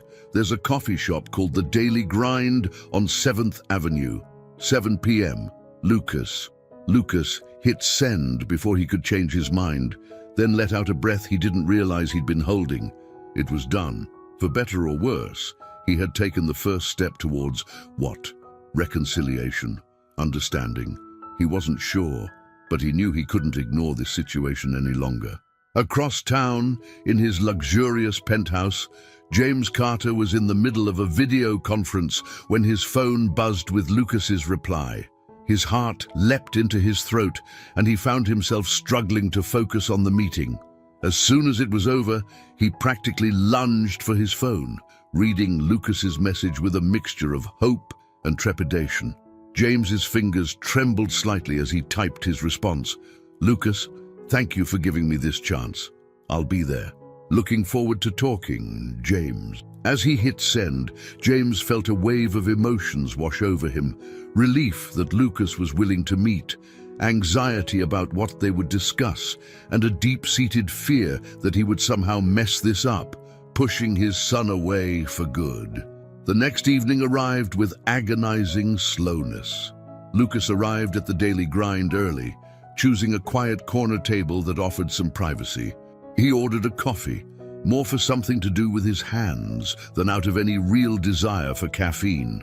His leg bounced nervously under the table as he waited, his eyes darting to the door every time it opened. At precisely 7 p.m., James walked in. He looked different out of his business suit, dressed in casual slacks and a button-down shirt. His eyes scanned the coffee shop, landing on Lucas. For a moment, father and son locked eyes across the room, years of absence and unspoken words hanging between them. James made his way to the table, his usual confident stride replaced by a more hesitant gait. "Lucas," he said softly as he approached. "Thank you for meeting me." Lucas nodded, gesturing to the seat across from him. "Thanks for coming," he replied, his voice carefully neutral. As James sat down, an awkward silence fell between them. Both men reached for their drinks, more for something to do than out of thirst. Finally, Lucas spoke. "So, I guess we have a lot to talk about." James nodded, his eyes never leaving his son's face. "We do. Lucas, I don't even know where to begin. I know saying I'm sorry doesn't even begin to cover it, but I am. I'm so sorry for not being there, for missing out on your life." Lucas felt a surge of anger rise in his chest. "Dear, why?" he asked, his voice tight with emotion. "Why did you leave?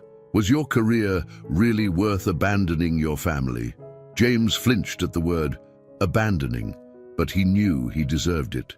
"At the time, I thought it was," he admitted, his voice heavy with regret. "I was young, ambitious, and incredibly stupid. I thought success and money were all that mattered. I convinced myself that I was doing the right thing, that I could always start a family later when I had made it." Lucas listened, his hands clenched around his coffee cup. "And now, what changed?" James sighed, running a hand through his hair. "Everything changed. I achieved all the success I thought I wanted, but it felt hollow. And then I saw you at that presentation, and it hit me like a ton of bricks. I had a son, a brilliant, passionate son, and I had missed out on everything." Lucas absorbed this, his emotions a swirling mess. Part of him wanted to lash out, to make James feel the pain of his absence. But another part, a part that surprised him, felt a glimmer of understanding. "I won't lie," Lucas said finally. "It hurts, knowing you chose your career over us, over me. But I'm not here to rehash the past. I want to know why you're here now. Is it just because of my project?" James shook his head emphatically. "No, Lucas, the project is important, yes, and I want to help if you'll let me. But that's not why I'm here. I'm here because I want a chance to know you, to be a part of your life if you'll have me. I know I don't deserve it, and I know it won't be easy, but I'm willing to do whatever it takes." Lucas studied James's face, searching for any sign of insincerity. What he saw was a man grappling with regret, hope, and fear, emotions Lucas understood all too well. "I can't promise anything," Lucas said slowly. "I'm not ready to call you Dad, or pretend the past didn't happen, but I'm willing to try, to get to know you, to see where this goes." Relief washed over James's face. "That's more than I could have hoped for, Lucas. Thank you." As the conversation continued, they began to navigate the treacherous waters of their shared history and unknown future. Lucas spoke about his childhood, about the challenges of growing up without a father. James listened, his heart breaking with each story of missed father-son moments. In turn, James shared stories of his own life, of the emptiness he had felt even at the height of his success. He talked about seeing Lucas at the presentation, about the immediate connection he had felt. As the evening wore on, the tension between them began to ease slightly. They weren't quite comfortable with each other, but the hostility that had marked their first encounter had softened into something more like cautious curiosity. Finally, Lucas brought up the topic that had been hovering in the background. "So, about my project. You said some of your board members want to shut it down." James nodded, his expression turning serious. "Yes, some of the old guard see it as too risky, too much of a departure from our usual investments. But I believe in your vision, Lucas. If you'll let me, I want to fight for it." Lucas hesitated. He had worked so hard on this project, poured his heart and soul into it. The thought of it being shut down before it even got started was painful. But accepting help from James felt like a big step. I appreciate that," Lucas said slowly, "but I need to think about it. This project is important to me, and I don't want to jeopardize it by mixing in personal complications." James nodded, understanding in his eyes. "Of course, take all the time you need. The offer stands, no strings attached. Whether you want my help with the project or not doesn't change my desire to be a part of your life." As they prepared to leave the coffee shop, both men felt the weight of the conversation they had just had. It wasn't a fairy tale reconciliation.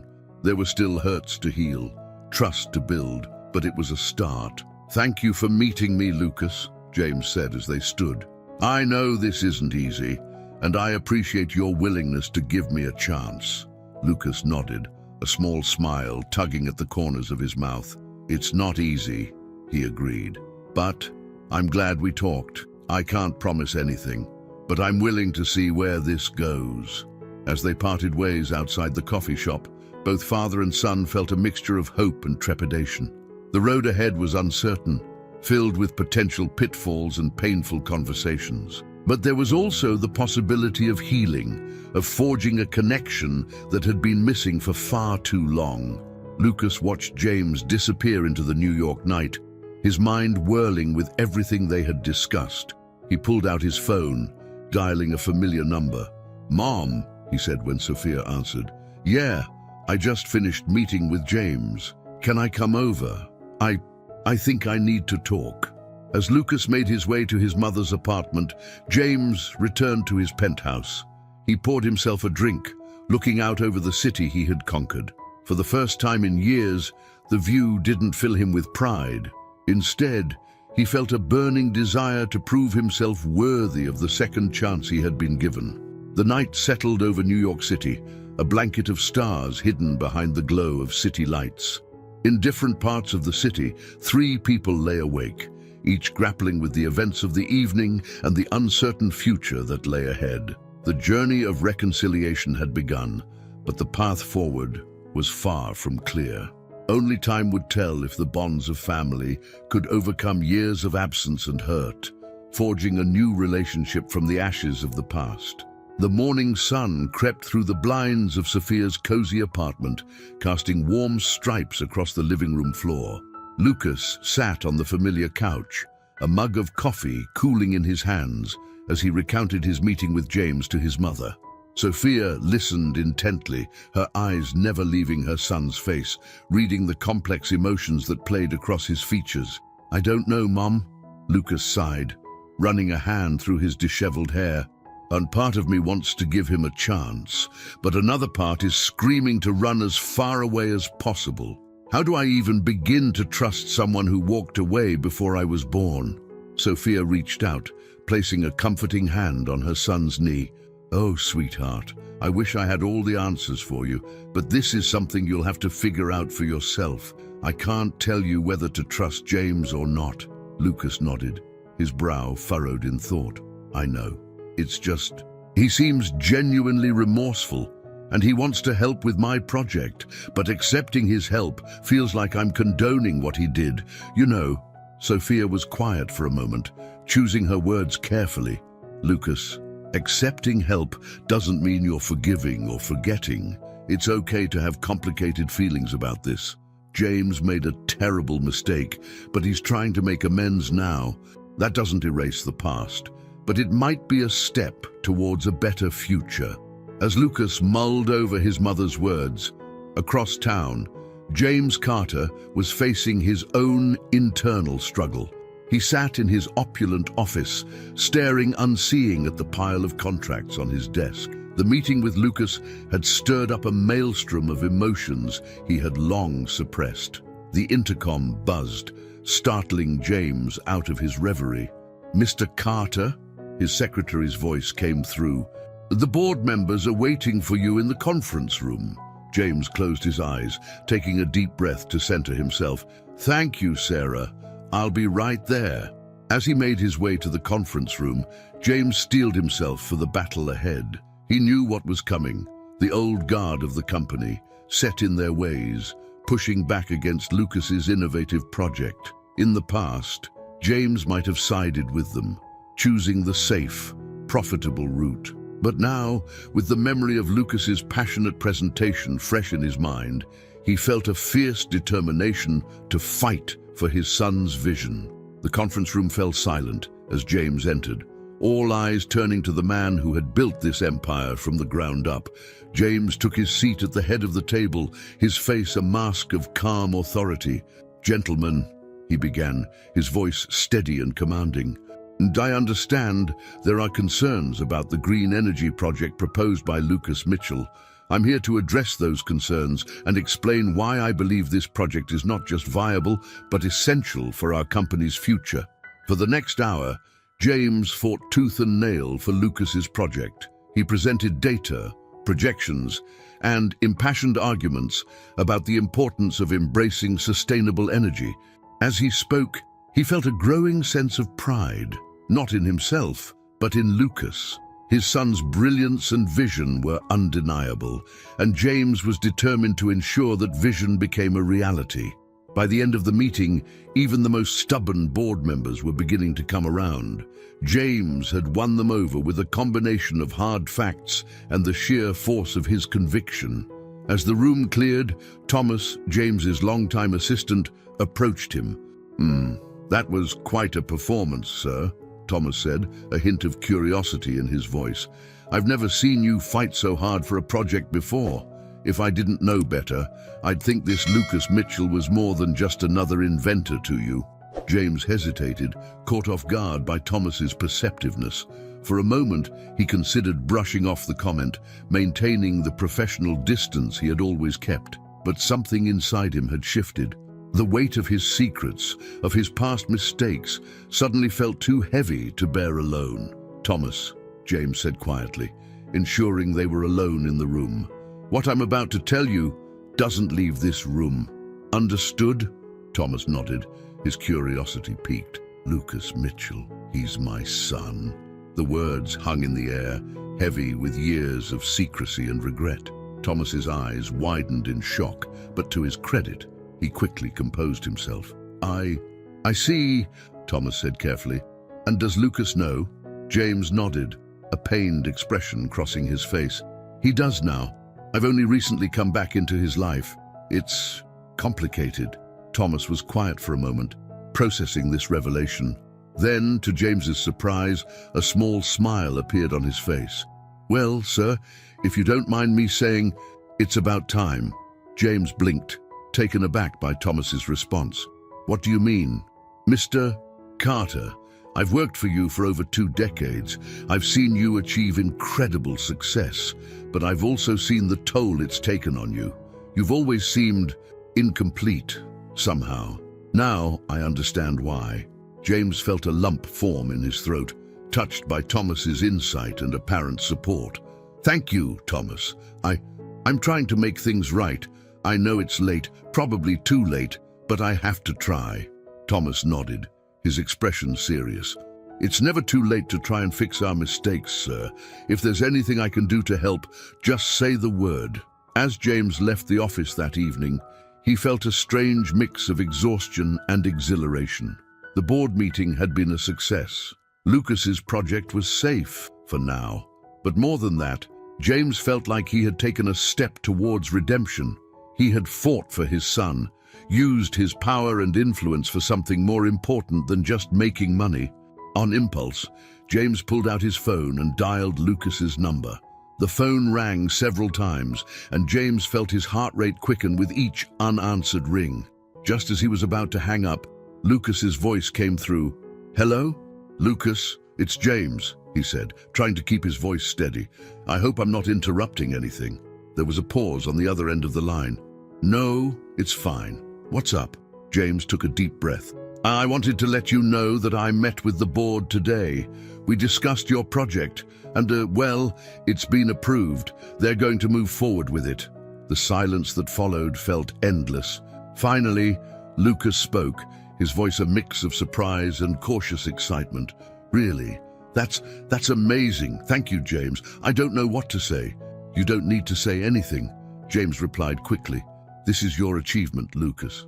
Your brilliance, your vision. I just made sure they saw what I saw in your presentation." Another pause, this one filled with unspoken emotions. "Still," Lucas said finally, "I appreciate what you did. It means a lot." James felt a warmth spread through his chest at his son's words. "Lucas, I know we're still figuring things out between us, but I want you to know that I'm here. Whether it's about the project or anything else, I'm here." The vulnerability in James's voice was clear, and for a moment, Lucas felt his carefully constructed walls begin to crack. "Thank you," he said softly. I'll keep that in mind." As they ended the call, both father and son felt a shift in their fledgling relationship. It wasn't forgiveness, not yet, but it was a step in that direction, a willingness to try, to see where this newfound connection might lead. Later that night, as the city lights twinkled outside his penthouse window, James found himself looking at old photos, pictures of himself and Sophia in happier times, before ambition had torn them apart. He lingered on one photo in particular, taken at a college party. Sophia was laughing, her head thrown back in joy, while James looked at her with unmistakable love in his eyes. For the first time in years, James allowed himself to really feel the weight of what he had lost, the life he could have had, the family he had thrown away. Tears burned in his eyes as the full impact of his choices hit him. "I'm so sorry," he whispered to the smiling faces in the photo. "I'm so sorry." Across town, in his small apartment, Lucas sat at his desk, poring over the details of his project. The news of the board's approval had lit a fire under him, and he was determined to make the most of this opportunity. But as he worked, his mind kept drifting back to James. The man who had been absent for so long was now fighting for him, using his considerable influence to make Lucas's dreams a reality. It was a strange feeling, gratitude mixed with lingering resentment, hope tinged with fear of being hurt again. Lucas's eyes fell on a framed photo on his desk, himself and Sophia at his college graduation. His mother's proud smile, the love shining in her eyes, reminded him of all she had sacrificed to raise him alone. And yet, she had never spoken ill of James, never poisoned Lucas against the father he had never known. With a sigh, Lucas picked up his phone and opened his text conversation with James. His fingers hovered over the keyboard as he debated what to say. Finally, he began to type. "James, I've been thinking about everything that's happened. I'm still processing it all, but I wanted to say thank you again for your help with the project. Maybe we could meet for coffee again soon. There's a lot more I'd like to know about you, about our family history. If you're up for it, Lucas." As he hit send, Lucas felt a mix of anxiety and cautious hope. He was taking a step into unknown territory, opening himself up to the possibility of a relationship with the father he had never known. It was terrifying and exhilarating all at once. In their respective homes, father and son stared out at the New York City skyline, each lost in thought about the past they shared and the future they might build. The road ahead was uncertain, fraught with potential pitfalls and painful confrontations. But for the first time, there was also a glimmer of hope, a chance to heal old wounds and forge a new kind of family bond. As the night deepened, the city that never sleeps pulsed with life around them. In its vast tapestry of lives and stories, a new chapter was beginning, one of redemption, forgiveness, and the enduring power of family ties, no matter how long they've been stretched or broken. The bustling streets of New York City were alive with the morning rush as James Carter made his way to the small cafe where he was set to meet Lucas. His heart raced with a mixture of anticipation and anxiety, emotions he was still getting used to after years of maintaining a cool, business-like demeanor. As he approached the daily grind, he caught sight of Lucas through the window, already seated at a corner table, his eyes focused on a laptop screen. James paused for a moment, taking in the sight of his son. The resemblance between them was undeniable, from the set of their jaws to the intensity of their gazes. But where James saw calculation and strategy in his own reflection, he saw passion and idealism in Lucas. It was a stark reminder of the different paths their lives had taken. Taking a deep breath, James entered the cafe. The rich aroma of coffee and freshly baked pastries filled the air as he made his way to Lucas's table. Lucas looked up as he approached, a small smile tugging at the corners of his mouth. "James," he said, closing his laptop. "Thanks for meeting me." James nodded, settling into the chair across from his son. "Of course, thank you for the invitation. I'm glad you wanted to talk more." There was a moment of awkward silence as both men searched for the right words. It was Lucas who finally broke it, his voice tinged with a mix of curiosity and caution. "I've been thinking a lot about everything," he began, his fingers idly tracing the rim of his coffee cup. "About you, about our family history. I realized there's so much I don't know. So many questions I've never had the chance to ask." James felt a surge of hope at Lucas's words. This was an opening, a chance to bridge the chasm between them. "I'm an open book, Lucas. Ask me anything you want to know." Lucas nodded, his brow furrowing slightly as he gathered his thoughts. "Tell me about your family. My grandparents, I guess. What were they like?" James leaned back in his chair, memories flooding back. "My father, your grandfather, was a hard-working man. He owned a small hardware store in Brooklyn. Honest to a fault, always preaching about the value of a day's work. My mother was a teacher, kind but stern. They were good people, but..." He trailed off, a hint of old pain creeping into his voice. Lucas leaned forward, intrigued. "But what?" James sighed, running a hand through his salt and pepper hair. "But they struggled, financially.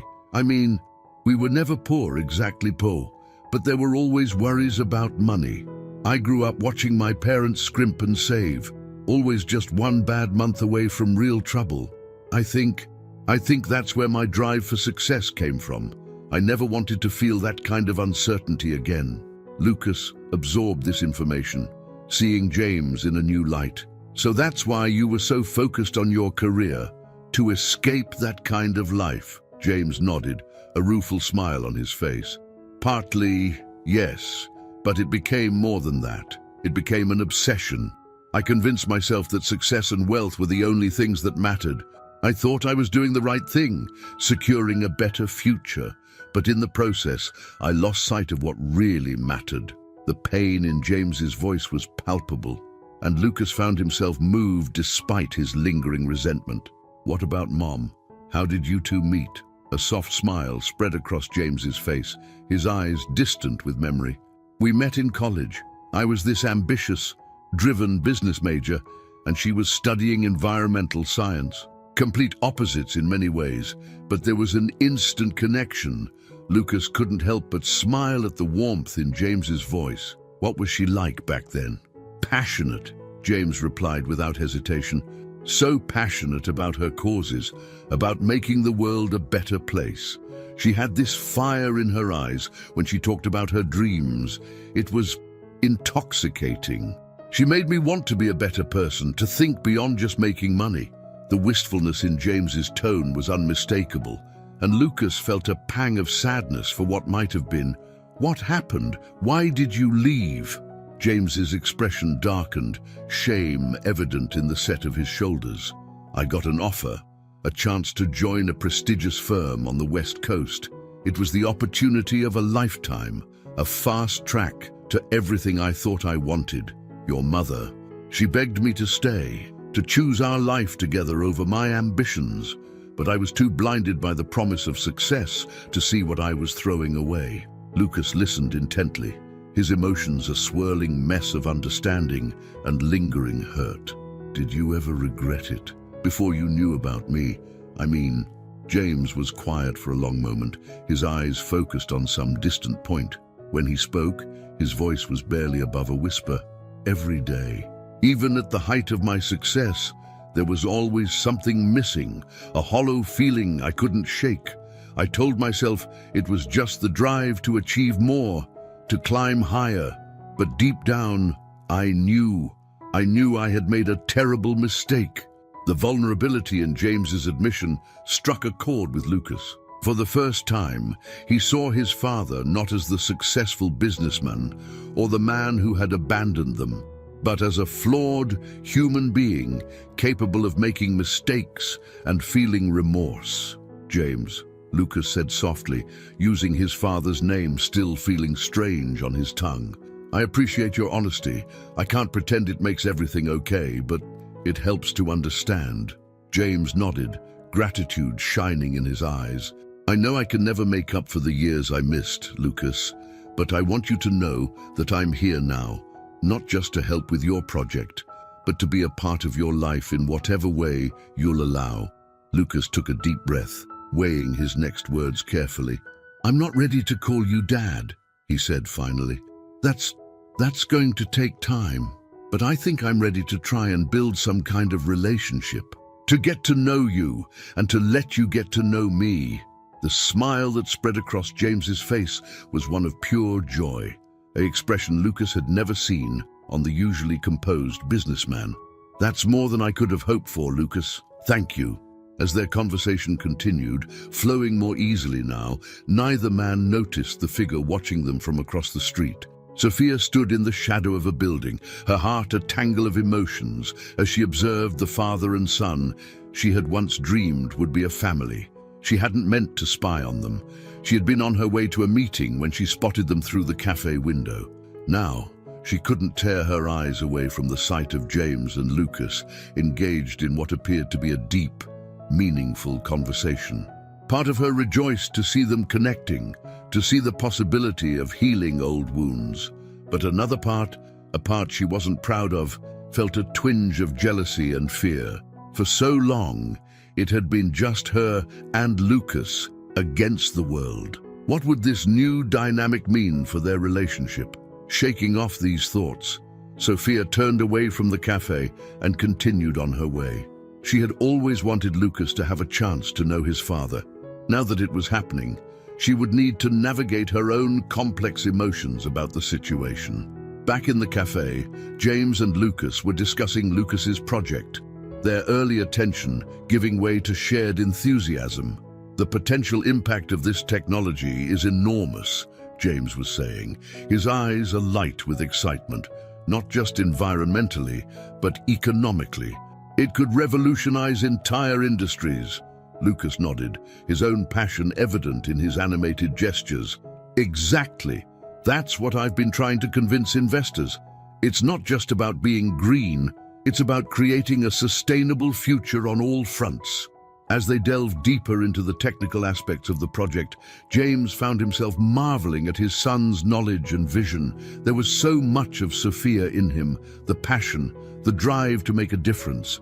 But there was something of James too, a strategic mind that could see the big picture and plan for contingencies. Lucas, James said, a note of pride in his voice, I want you to know how impressed I am, not just with the project, but with you. You've become an incredible young man, and that's all thanks to your mother's amazing job raising you. Lucas felt a warmth spread through his chest at James's words. It was strange, he thought, how much the approval of this man he barely knew meant to him. Thank you, he said softly. That means a lot. As their meeting drew to a close, both men felt a shift in their relationship. The walls of resentment and mistrust hadn't come down entirely, but there were cracks now, openings for understanding and connection to seep through. I'd like to do this again, Lucas said, as they stood to leave. Maybe next time you could tell me more about your side of the family. I've always wondered about that part of my history. James nodded, trying to contain his excitement at the prospect of future meetings. I'd like that very much. And Lucas, if you ever want to visit the old neighborhood in Brooklyn, see where I grew up, I'd be honored to show you around. As they parted ways outside the cafe, James felt a lightness in his step that had been missing for years. He had a long way to go to earn his place in Lucas's life, but for the first time, he felt like it might be possible. Lucas, for his part, found himself looking at the city with new eyes as he made his way home. The towering skyscrapers and bustling streets seemed to hold new possibilities, new stories waiting to be uncovered. He had spent so long defining himself by his mother's side of the family and his own achievements. Now there was a whole other half of his history to explore. As the day wore on, three souls in the vast tapestry of New York City found themselves at a crossroads. James, emboldened by the progress with his son, determined to prove himself worthy of this second chance. Lucas, cautiously opening himself up to the possibility of a relationship with his father, while grappling with what this meant for his identity. And Sophia, watching from the sidelines, her heart full of love for her son, and a complex mix of emotions about the man she had once loved. The path ahead was far from clear, fraught with potential pitfalls and painful confrontations, but there was also hope for healing, for understanding, and for the forging of new bonds that could withstand the tests of time and past mistakes. As the sun began to set over the New York skyline, casting long shadows across the city streets, the stage was set for the next chapter in this unfolding family drama. The New York City skyline glittered in the late afternoon sun as Sophia Mitchell made her way through the bustling streets of Manhattan. Her mind was a whirlwind of thoughts, still processing the sight of James and Lucas together at the cafe. As she approached her office building, a sleek high-rise housing some of the city's top environmental law firms, she tried to shake off the conflicting emotions that had been plaguing her all day. Sophia's phone buzzed in her pocket, and she pulled it out to see a message from Lucas. "Hey Mom, had another meeting with James today. It went well. Can we talk later? There's something I want to discuss with you." A mixture of pride and apprehension washed over her. She was glad Lucas was making progress with James, but a small part of her couldn't help but worry about what this meant for their own relationship. As she stepped into the elevator, Sophia's colleague and close friend, Rachel, joined her. "Sophia, there you are," Rachel exclaimed, her face etched with concern. "Have you heard the news?" Sophia frowned, her internal turmoil momentarily forgotten. "What news?" Rachel's eyes widened in surprise. "You haven't seen it? It's all over the environmental news sites. Green Tech Industries just announced a major breakthrough in sustainable energy technology. They're claiming it could make other green energy projects obsolete." Sophia felt her heart drop. Green Tech Industries was one of the largest and most influential companies in the sustainable energy sector. If their claims were true, it could have serious implications for Lucas's project. "No, I hadn't heard," Sophia replied, her mind racing. "Do you have any details?" Rachel shook her head. "Not much beyond the press release, but they're holding a big press conference tomorrow to reveal more. It's got everyone talking." As they exited the elevator, Sophia's phone buzzed again. This time, it was a message from James. "Sophia, we need to talk. It's about Lucas's project. Can you meet me at my office in an hour?" Sophia stared at the message, a sense of foreboding settling over her. Whatever was happening, it was clear that Lucas's path forward had just become much more complicated. "Rachel, I'm sorry, but I need to reschedule our meeting," Sophia said, already turning back towards the elevator. "Something's come up with Lucas," Rachel nodded understandingly. "Of course. Let me know if you need anything."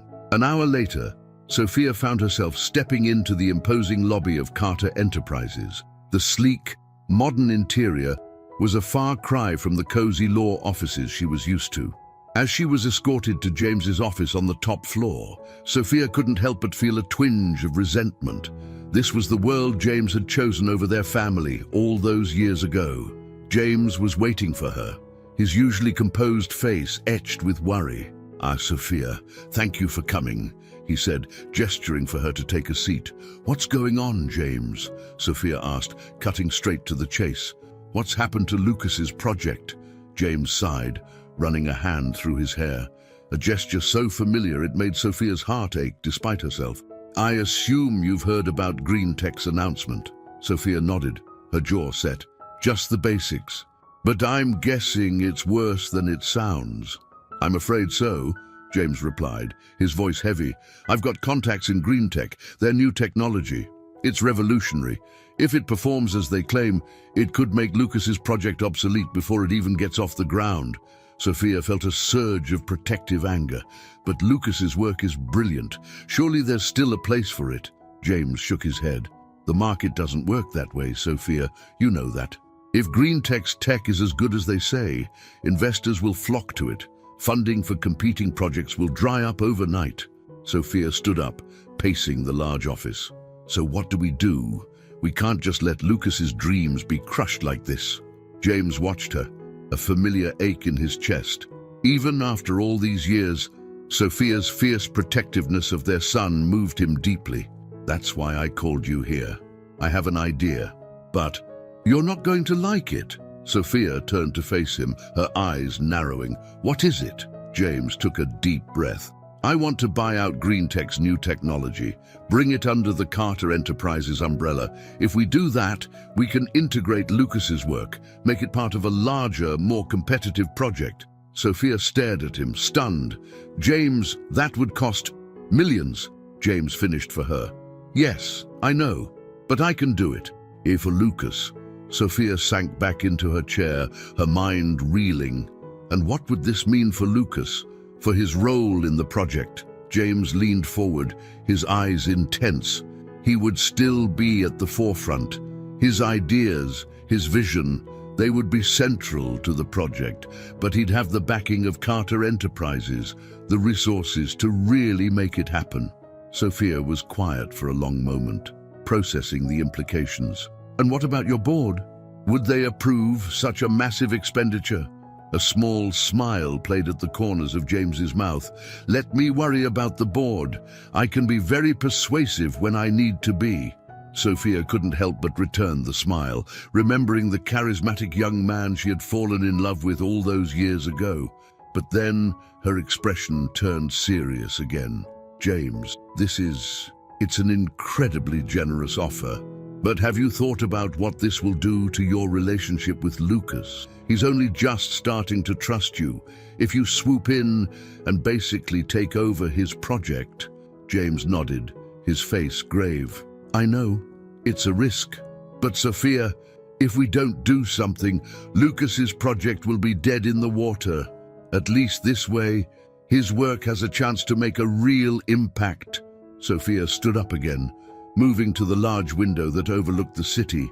The sun was setting now, casting a golden glow over the urban landscape. Somewhere out there, her son was probably still riding the high of his earlier meeting with James, unaware of the storm that was about to hit. We need to tell him, Sophia said finally, turning back to James. Together.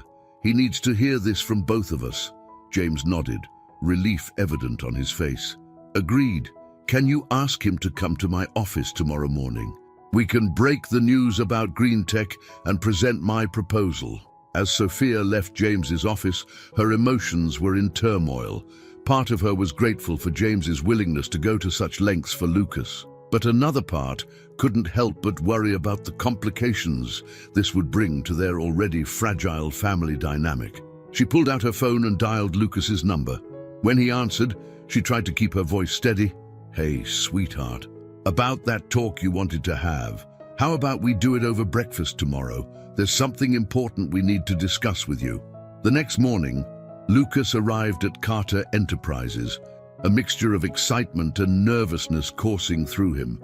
The message from his mother had been cryptic, and he couldn't shake the feeling that something big was about to happen. As he was escorted to James's office, Lucas tried to prepare himself for whatever news awaited him. But nothing could have prepared him for the sight that greeted him when he entered the room. James and Sophia were both there, sitting side by side on a plush leather couch. The sight of his parents together, in this setting, was so surreal that Lucas momentarily forgot to breathe. Lucas, Sophia said, standing to greet him with a hug, thank you for coming. We have something important to discuss with you. As Lucas took a seat across from his parents, James began to explain the situation with GreenTech. With each word, Lucas felt his dreams slipping away. The project he had poured his heart and soul into, the vision he had fought so hard for, was on the brink of becoming obsolete. But then James presented his proposal. As he outlined his plan to buy out GreenTech's technology and integrate Lucas's work, Lucas felt a whirlwind of emotions. Shock at the scale of what James was proposing, gratitude for his willingness to go to such lengths, and a nagging sense of unease about what this would mean for his own role in the project. I don't know what to say, Lucas finally managed, his voice barely above a whisper. It's incredible, James, but it's also terrifying. What if I'm not ready for something this big? Sophia reached out, taking her son's hand. Lucas, sweetheart, you are more than ready. Your work is brilliant, and with the right resources behind it, it could change the world." James nodded in agreement. "She's right, Lucas. I've seen what you can do. This isn't about me taking over your project. It's about giving you the platform you need to really make a difference." Lucas looked between his parents, feeling the weight of their combined support. It was a strange feeling, having them both there, united in their desire to help him succeed.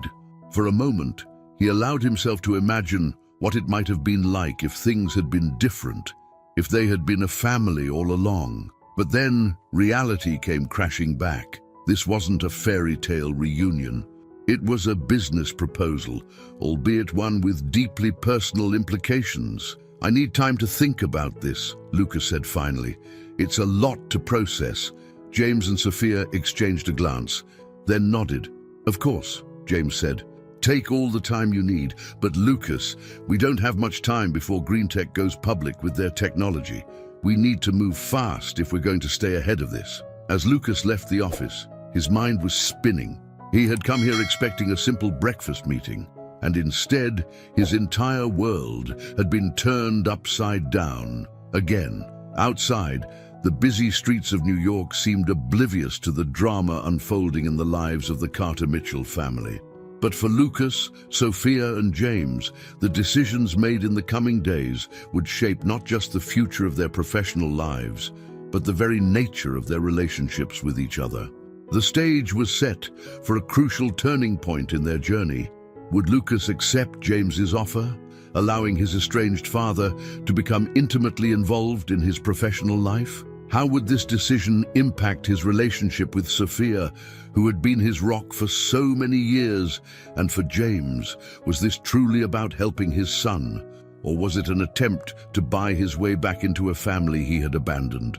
As the sun climbed higher in the New York sky, these questions hung in the air, waiting to be answered. The path forward was unclear, fraught with potential pitfalls and unexpected twists. But one thing was certain: nothing would ever be the same for the Carter Mitchell family again. The bustling streets of New York City seemed to pulse with an energy that matched Lucas's racing thoughts as he left the imposing Carter Enterprises building. The weight of James's proposal hung heavy on his shoulders, a mix of opportunity and uncertainty that threatened to overwhelm him. He found himself wandering aimlessly, his feet carrying him through the concrete canyons of Manhattan as his mind grappled with the decision before him. As he walked, Lucas's phone buzzed incessantly in his pocket, messages from his mother, from James, from colleagues eager to discuss the Green Tech announcement. But Lucas ignored them all, needing time and space to process the bombshell that had been dropped on him. Without realizing it, Lucas found himself in Central Park, the lush greenery a stark contrast to the steel and glass jungle he had just left behind. He found a quiet bench near the lake and sat down, watching the ripples on the water's surface as he tried to sort through his tumultuous emotions. On one hand, James's offer was a lifeline.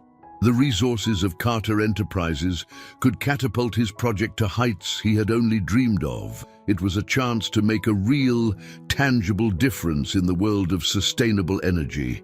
The scientist in him thrilled at the possibilities, the potential breakthroughs that could be achieved with such backing. But on the other hand, accepting James's help felt like a betrayal of sorts.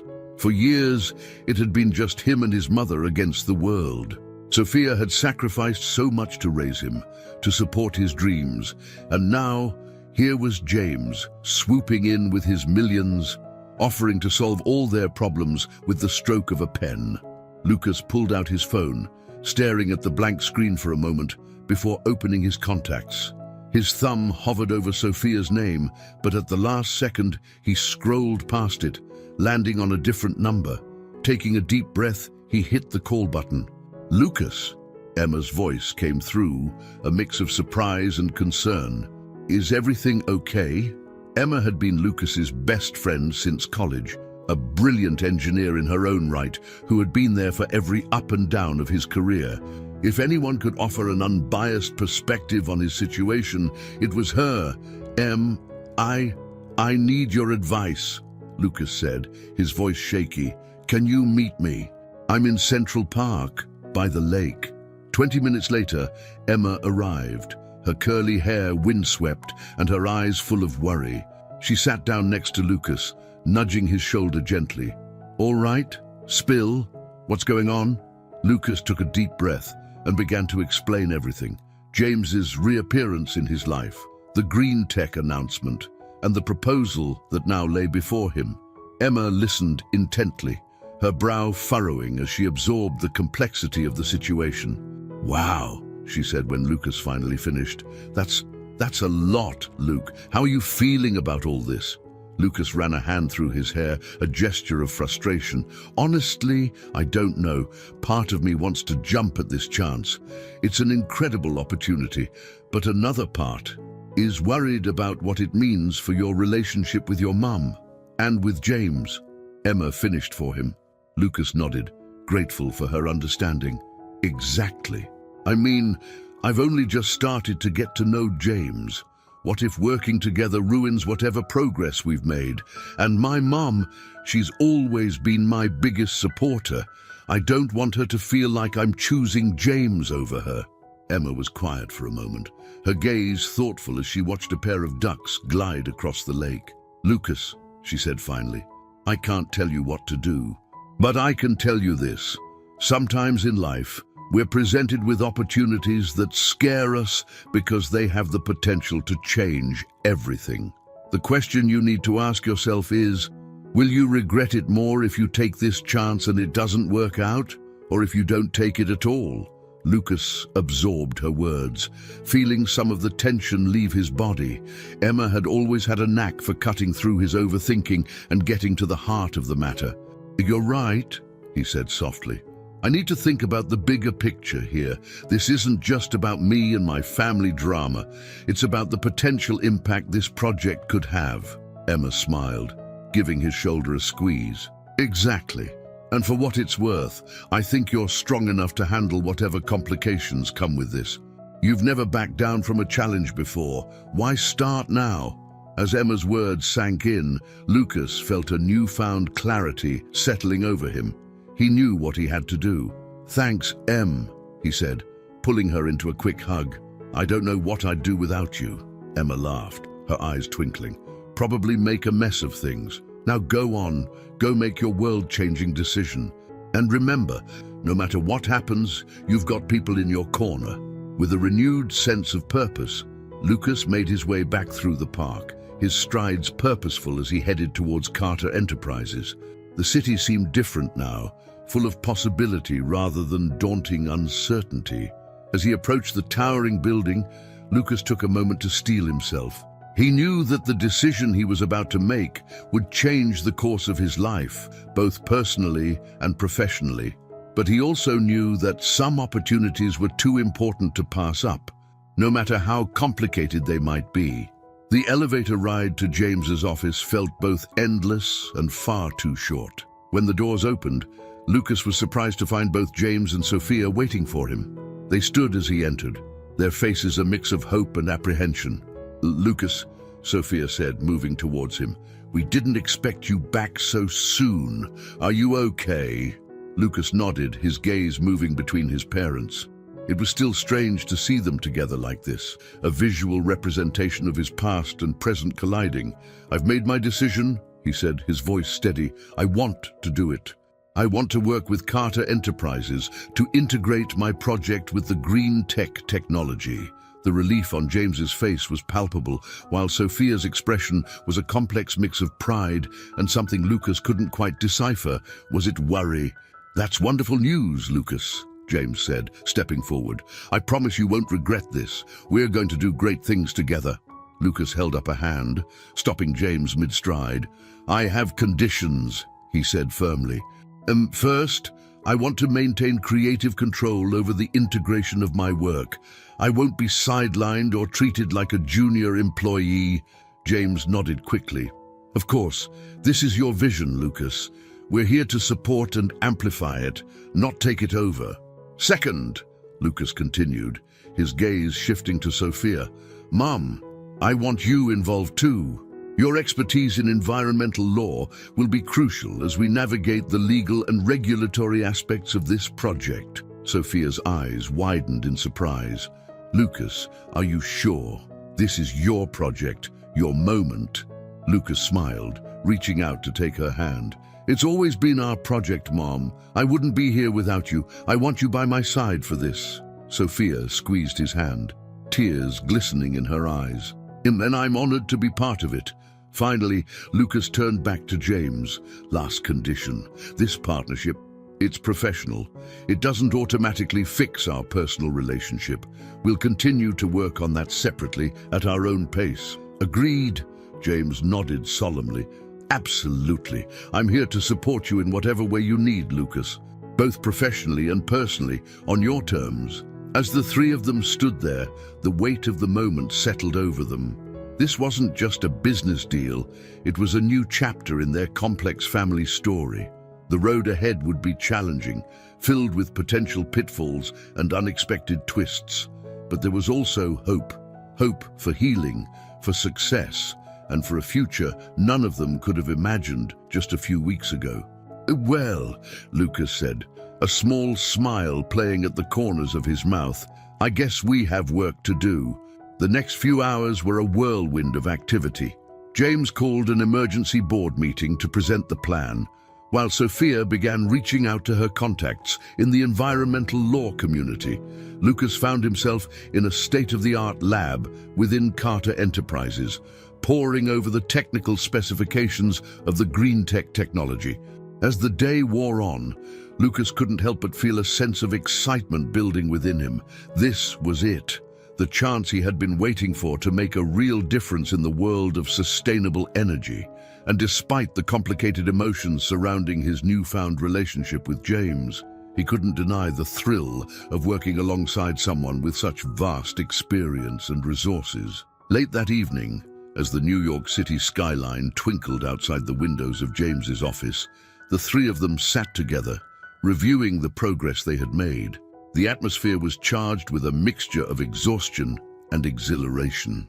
"I think we've made a good start," James said, leaning back in his chair.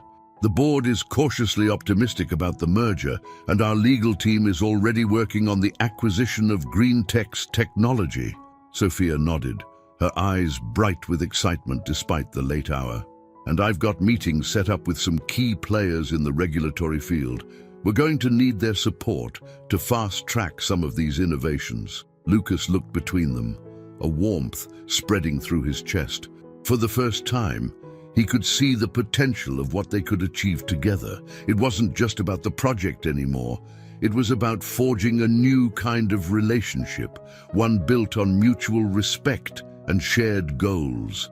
"I have to admit," Lucas said, a hint of wonder in his voice, "this is not how I expected my week to go when I woke up this morning." James chuckled, shaking his head. "Life has a way of surprising us, doesn't it? I never thought I'd have the chance to work with my brilliant son on a project that could change the world." The word son hung in the air for a moment, its weight palpable. But instead of the tension Lucas might have expected, he felt a strange sense of rightness. It wasn't forgiveness, not yet, but it was a step in that direction. As they prepared to call it a night, Sophia pulled Lucas aside. "Are you sure about this, sweetheart?" she asked, her voice low. "It's not too late to change your mind if you're having second thoughts." Lucas smiled, pulling his mother into a hug. "I'm sure, Mom, it's going to be complicated and probably messy at times, but I think this is the right path. And having you here makes it all feel right, somehow." Sophia held him tight, her heart full of love and pride for the man her son had become. "I'm so proud of you, Lucas. Just remember, no matter what happens with this project or with James, you'll always have me. Always." As they left the office, stepping out into the warm New York night, Lucas felt a sense of anticipation for what lay ahead. The path forward was uncertain, filled with potential obstacles and challenges, but for the first time in a long time, he felt like he was exactly where he was meant to be. The city stretched out before them, a vast tapestry of lights and possibilities, And somewhere in that urban jungle, the future of sustainable energy and the future of the Carter-Mitchell family was waiting to be written. It was a future that held the promise of innovation, reconciliation, and perhaps, in time, the healing of old wounds. As Lucas hailed a cab, he caught sight of his reflection in a nearby window. The man staring back at him looked different somehow, older, more confident, ready to take on the world. With a small smile, Lucas realized that this was just the beginning of his journey. The real adventure was about to begin. The early morning sun cast long shadows across the bustling streets of New York City as Lucas made his way to Carter Enterprises. It had been 2 weeks since he had agreed to work with James on integrating his project with the green tech technology, and the days had been a whirlwind of activity. Lucas felt a mix of excitement and trepidation as he approached the towering glass building that now represented both his professional future and his complicated family history. As he stepped into the elevator, Lucas caught his reflection in the mirrored walls. He looked different somehow, more confident, more determined. The past 2 weeks had been challenging, but they had also been exhilarating. Working alongside James, seeing the vast resources and expertise at their disposal, had opened Lucas's eyes to the true potential of his project. The elevator doors opened, revealing the sleek, modern office space that had become his second home. Lucas made his way to the large conference room where he, James, and Sophia had been holding their daily strategy meetings. As he approached, he could hear raised voices coming from inside. Frowning, Lucas quickened his pace. He pushed open the door to find James and Sophia in the middle of what appeared to be a heated argument. They both fell silent as Lucas entered, their faces a mix of frustration and concern. "Dick, what's going on?" Lucas asked, looking between his parents. James ran a hand through his hair, a gesture Lucas had come to recognize as a sign of stress. "We've hit a snag," he said, his voice tight. "The green tech acquisition. It's not going as smoothly as we hoped." Sophia nodded, her expression grim. "It seems green tech got wind of our plans. They're playing hardball, threatening to go public with their technology before we can finalize the deal." Lucas felt his heart sink. The entire project hinged on acquiring green tech's breakthrough technology. Without it, they would be back at square one, Dick, with Lucas's work in danger of becoming obsolete before it even had a chance to make an impact. "What are our options?"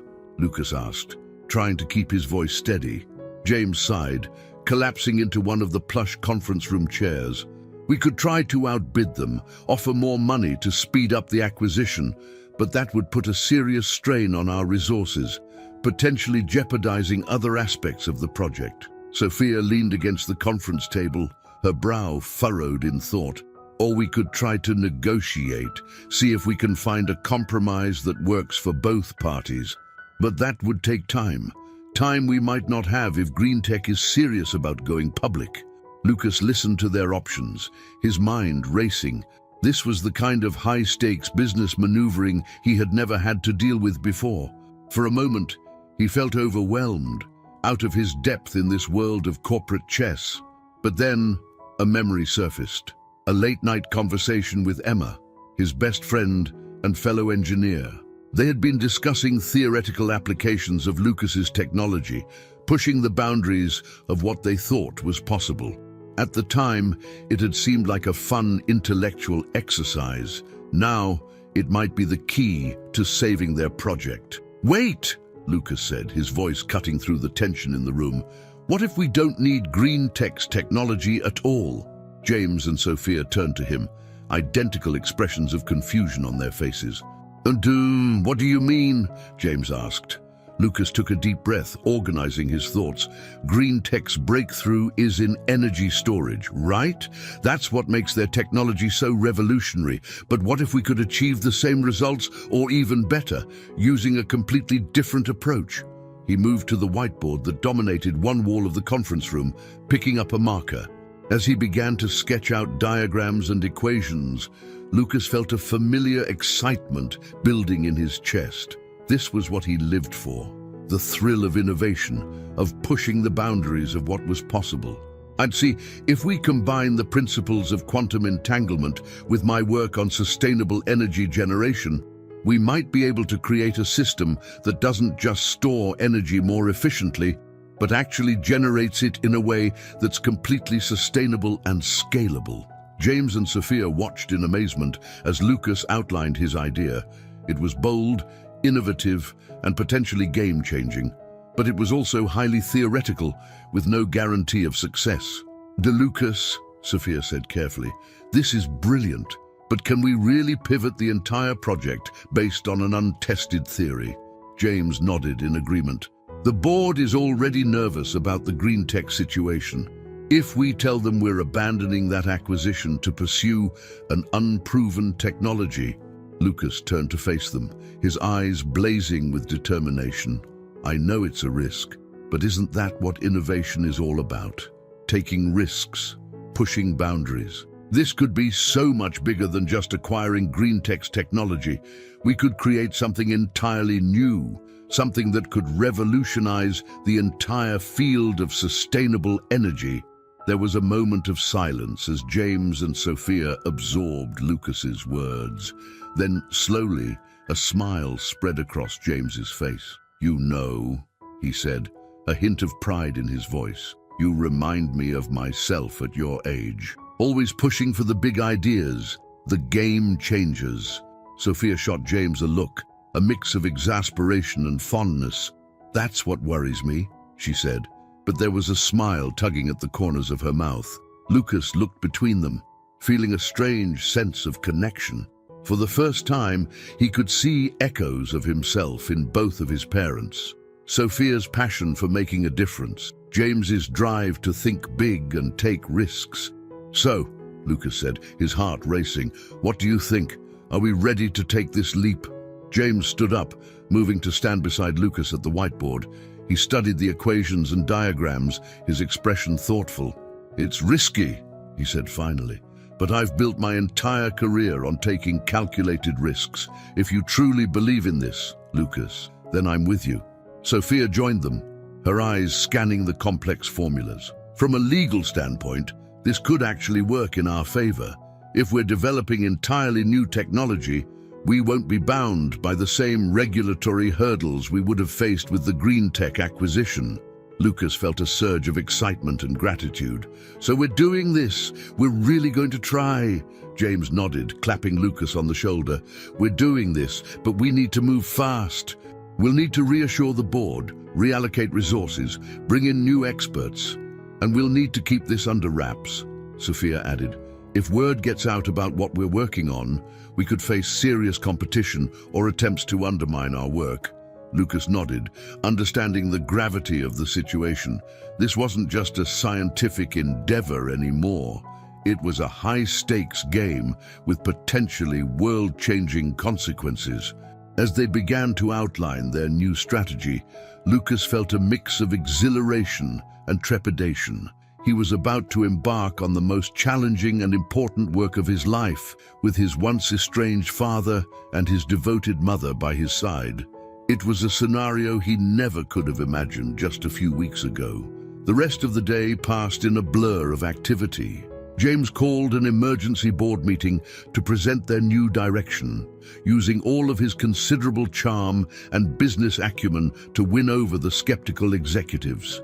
Sophia began the complex process of reorienting their legal strategy, working to protect their new intellectual property while navigating the murky waters of energy regulation. And Lucas threw himself into the work with a passion he had never felt before. He assembled a team of the brightest minds from Carter Enterprises, explaining his vision and coordinating their efforts. As the sun began to set over the New York skyline, Lucas found himself standing in a state-of-the-art lab, surrounded by whiteboards covered in equations and diagrams. He was so engrossed in his work that he didn't notice James enter the lab until his father spoke. You know, James said softly, I always dreamed of moments like this, working side by side with my son, taking on the world together. Lucas turned, surprised by the vulnerability in James's voice. Really? Even when you were gone? James finished, a hint of sadness in his eyes, especially then. I told myself that someday, when I had achieved enough success, I would come back and be the father you deserved. But I realize now how foolish that was. I missed so much, hurt so many people. Lucas felt a lump form in his throat.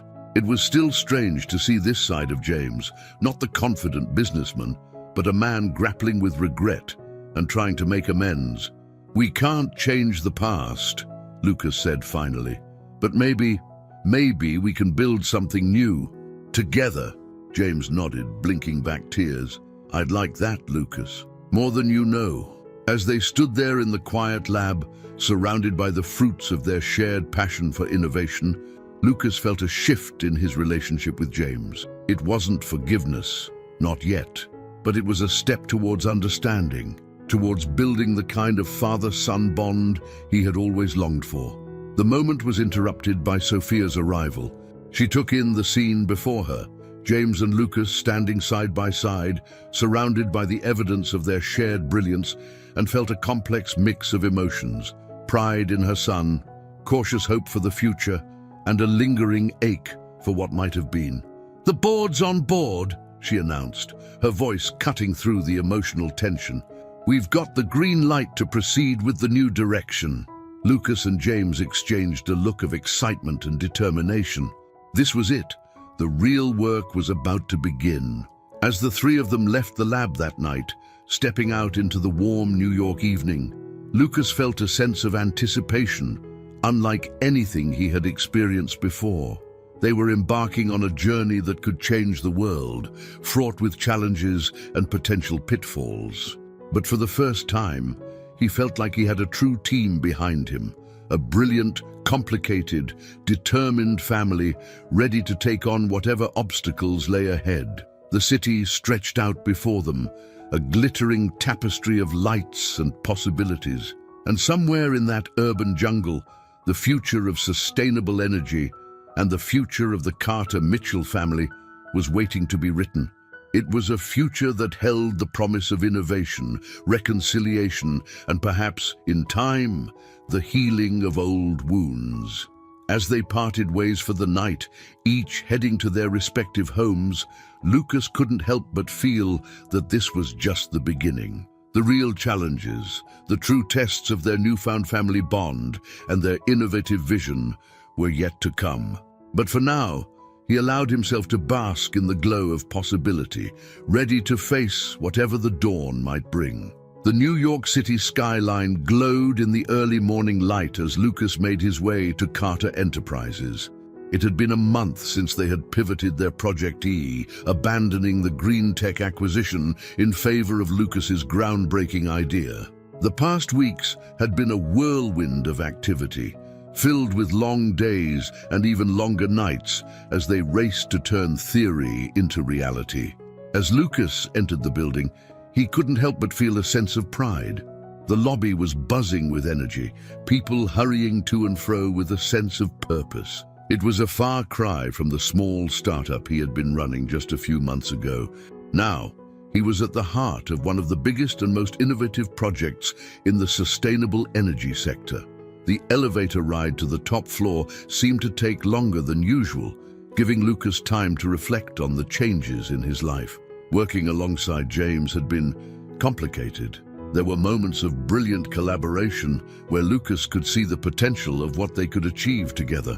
But there were also times of tension, old wounds threatening to reopen as they navigated their newfound professional relationship. And then there was Sophia. His mother had thrown herself into the legal aspects of the project with a passion that both impressed and worried Lucas. He couldn't shake the feeling that she was pushing herself too hard, trying to prove her worth in this new family dynamic. As the elevator doors opened, Lucas was surprised to see Thomas, James's longtime assistant, waiting for him. "Good morning, Mr. Mitchell," Thomas said, his usually impassive face showing a hint of concern. "Mr. Carter asked me to escort you to his office as soon as you arrived. There's been a development." Lucas felt a knot form in his stomach. In the world of high-stakes business and cutting-edge technology, a development rarely meant good news. He followed Thomas down the hallway, his mind racing with possibilities. When they reached James's office, Lucas was surprised to find not just James, but also Sophia and several members of the board already gathered. The tension in the room was palpable. "Lucas," James said, his voice tight with stress, "thank you for coming so quickly. We have a situation." Sophia moved to Lucas's side, placing a comforting hand on his arm. "It's about the project, sweetheart." "There's been a leak." Lucas felt his heart drop. "A leak? What kind of leak?" One of the board members, an older man named Harrison, spoke up. "Someone has been feeding information about our new direction to green tech. They know about your theoretical work on quantum entanglement and sustainable energy generation." The room seemed to spin around Lucas. This was a nightmare scenario. If green tech got their hands on the specifics of their research, they could potentially beat them to the punch, rendering all their work useless. "How?" Lucas managed to ask. "How could this happen?" James shook his head, frustration evident in every line of his face. "We don't know. We've implemented every security measure possible, but somehow, information is still getting out." Sophia squeezed Lucas's arm gently. "We have our cybersecurity team working around the clock to trace the leak, but in the meantime, we need to decide how to proceed." Lucas looked around the room, taking in the grim faces of the board members. "What are our options?" Harrison cleared his throat. "Some of us believe we should cut our losses, go back to the original plan of acquiring green tech, even if it means paying a premium." Lucas felt a surge of anger. "No, absolutely not. We can't give up now, not when we're so close to a breakthrough." James nodded in agreement. "I'm with Lucas. We've come too far to back down now, but we need to find this leak, and fast." As the discussion continued, Lucas found his mind wandering. Who could be behind this? Who had access to enough information to pose a real threat? And more importantly, why would someone within Carter Enterprises want to sabotage their own project? Suddenly, a thought struck him. "Wait," he said, interrupting the ongoing debate. What if the leak isn't coming from inside Carter Enterprises at all?" All eyes turned to Lucas. James leaned forward, his interest piqued. "What do you mean?" Lucas took a deep breath, organizing his thoughts. "Think about it. We've been so focused on internal security, but what if the leak is coming from one of our external partners? The labs we've been working with, the suppliers—" Sophia's eyes widened in realization.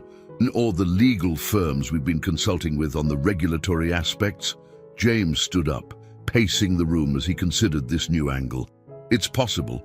We've had to bring in a lot of outside expertise for this project. Any one of them could be the weak link." Harrison frowned. "But how do we investigate without tipping our hand? If we start questioning all our partners, word will get out that we're onto the leak." Lucas felt a surge of determination. This was his project, his vision. He wasn't about to let it be derailed by corporate espionage. "We don't question them directly. We feed them false information, different stories to different partners. See which version ends up in green tech's hands." There was a moment of silence as everyone absorbed Lucas's suggestion. Then, slowly, James began to smile. "It's risky," he said, "but it just might work. Lucas, I think you might have a future in corporate strategy." As the meeting broke up, with board members hurrying off to implement the new plan, Lucas found himself alone with James and Sophia. The three of them stood in silence for a moment, the weight of the situation hanging heavy in the air. "I'm sorry," James said finally, his voice soft. "I never wanted to drag you into this kind of corporate warfare, Lucas. This isn't what science is supposed to be about." Lucas shook his head. "No, it's not. But if we want to make a real difference, to create something that can change the world, this is the game we have to play. I'm ready for it." Sophia looked between them, a mix of pride and concern on her face. "Just be careful. Both of you. This world, it can change people. Don't lose sight of why we started this in the first place." As they left the office, heading to their respective tasks, Lucas couldn't shake a feeling of unease. They were entering dangerous territory, playing a high-stakes game with potentially global consequences, and somewhere out there, someone was working against them, trying to steal or sabotage the work that had become his life's passion. The next few weeks were a blur of activity. Lucas threw himself into his work with renewed vigor, pushing the boundaries of his theories, while also helping to craft the false information they would use to smoke out the leak. It was exhausting, exhilarating work that left him little time to dwell on the personal complications of working so closely with James and Sophia. But late one night, as Lucas was burning the midnight oil in the lab, he received an unexpected visitor. Emma, his best friend from college, walked in, a look of concern on her face.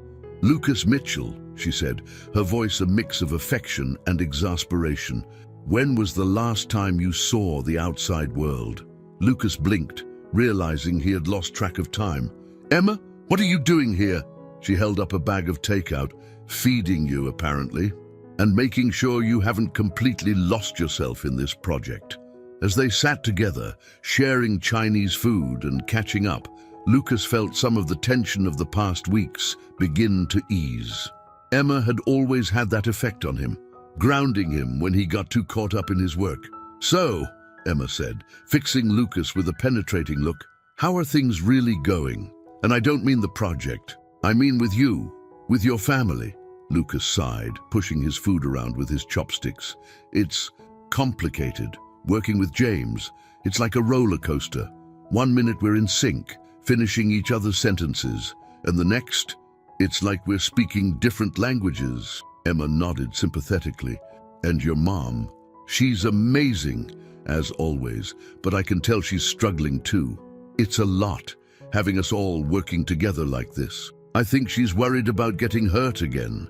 Emma was quiet for a moment, considering her words carefully.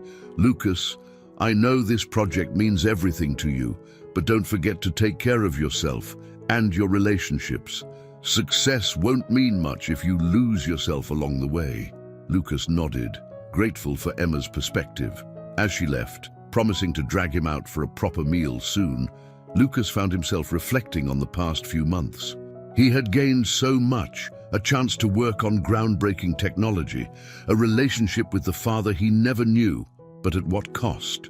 As he turned back to his work, Lucas made a silent promise to himself. He would see this project through, would fight to make his vision a reality, but he wouldn't let it consume him. He owed it to himself, to his mother, and even to James, to find a balance between his professional ambitions and his personal life. Little did Lucas know, as he bent over his equations late into the night, that the real challenges were yet to come. The hunt for the leak was about to take an unexpected turn, one that would test not just his scientific acumen, but the very foundations of his newfound family bonds. Across town, in a dimly lit office, a figure hunched over a computer, poring over the latest stolen data from Carter Enterprises. A phone rang, breaking the silence. "Yes," the figure answered. "We need more," a distorted voice demanded. "Whatever they're working on, it's big. We need everything you can get." The figure sighed, a hint of reluctance in their voice. "I'll do what I can, but I'm telling you, they're getting suspicious.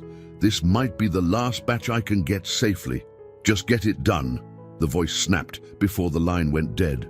The figure sat back, conflict evident on their face. They were in too deep now, caught between loyalty and ambition, between the promise of reward and the threat of discovery. As the first light of dawn began to creep through the window, they made a decision. One last job, one final betrayal, and then they would be out for good. Little did they know that their actions were about to set in motion a chain of events that would shake the foundations of Carter Enterprises, test the limits of family loyalty, and potentially change the course of sustainable energy research forever. As the sun rose over New York City, casting long shadows across the urban landscape, the stage was set for a confrontation that would push Lucas, James, and Sophia to their limits, forcing them to confront not just external threats, but the ghosts of their shared past and the uncertain future that lay ahead. The New York City skyline sparkled in the late afternoon sun as Lucas Mitchell stood at the window of his office at Carter Enterprises. His reflection stared back at him, a young man with tired eyes and a furrowed brow. The past few weeks had been a whirlwind of activity, filled with breakthroughs and setbacks as they raced to develop their groundbreaking sustainable energy technology while simultaneously trying to smoke out the source of the information leak. A knock on the door interrupted his thoughts. "Come in," Lucas called. Turning from the window, James entered, his face a mask of concern. "Lucas, we need to talk. The results from our false information strategy are in." Lucas felt his heart rate quicken. This was the moment they had been waiting for, the chance to finally identify the mole in their organization. "What did we find?" James sighed heavily, sinking into one of the chairs in front of Lucas's desk. "It's complicated. The leak isn't coming from where we thought it was. It's not one of our external partners." Lucas frowned, moving to sit behind his desk. "Then where?" "One of the board members." James shook his head, his expression grim.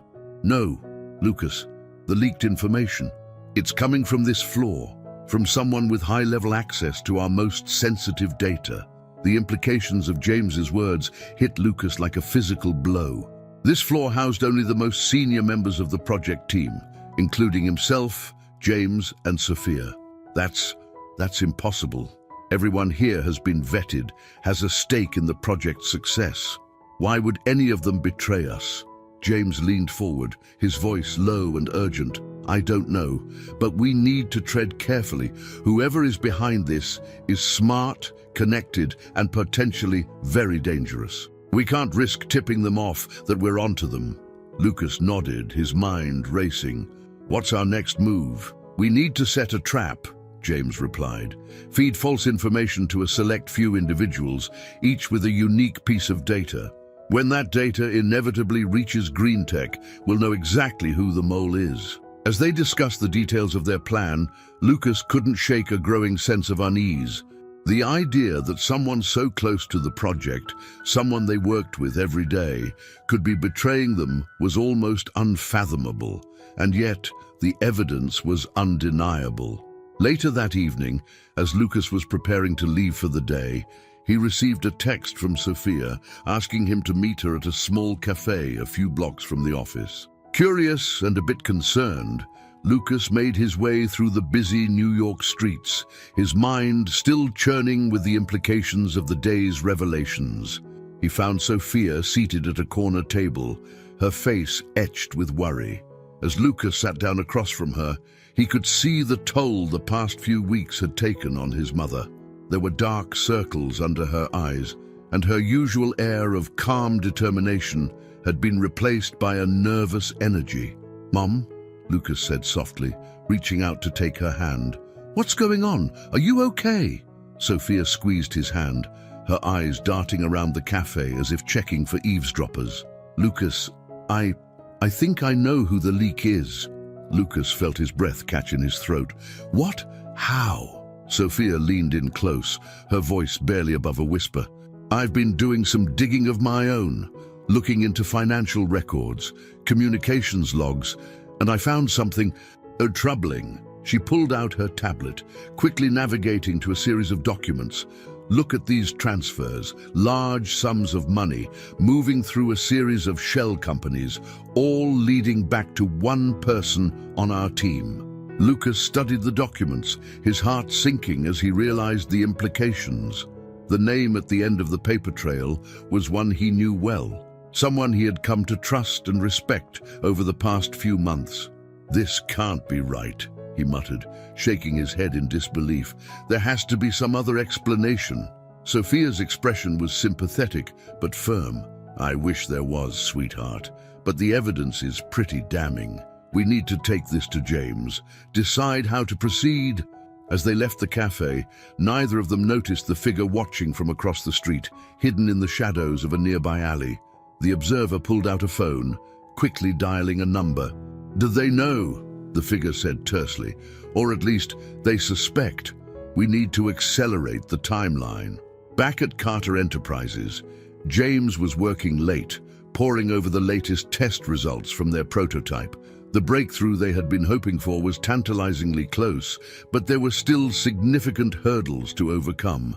A soft knock on his office door pulled him from his thoughts. "Come in," he called, expecting it to be one of the night shift engineers. Instead, it was Thomas, his longtime assistant. The older man's face was drawn, his usual composure replaced by an air of nervous agitation. "Thomas," James said, standing up in concern. "What is it? What's wrong?" Thomas closed the door behind him, his hands shaking slightly. "Mr. Carter, James, there's something I need to tell you. Something I should have told you a long time ago." James felt a chill run down his spine.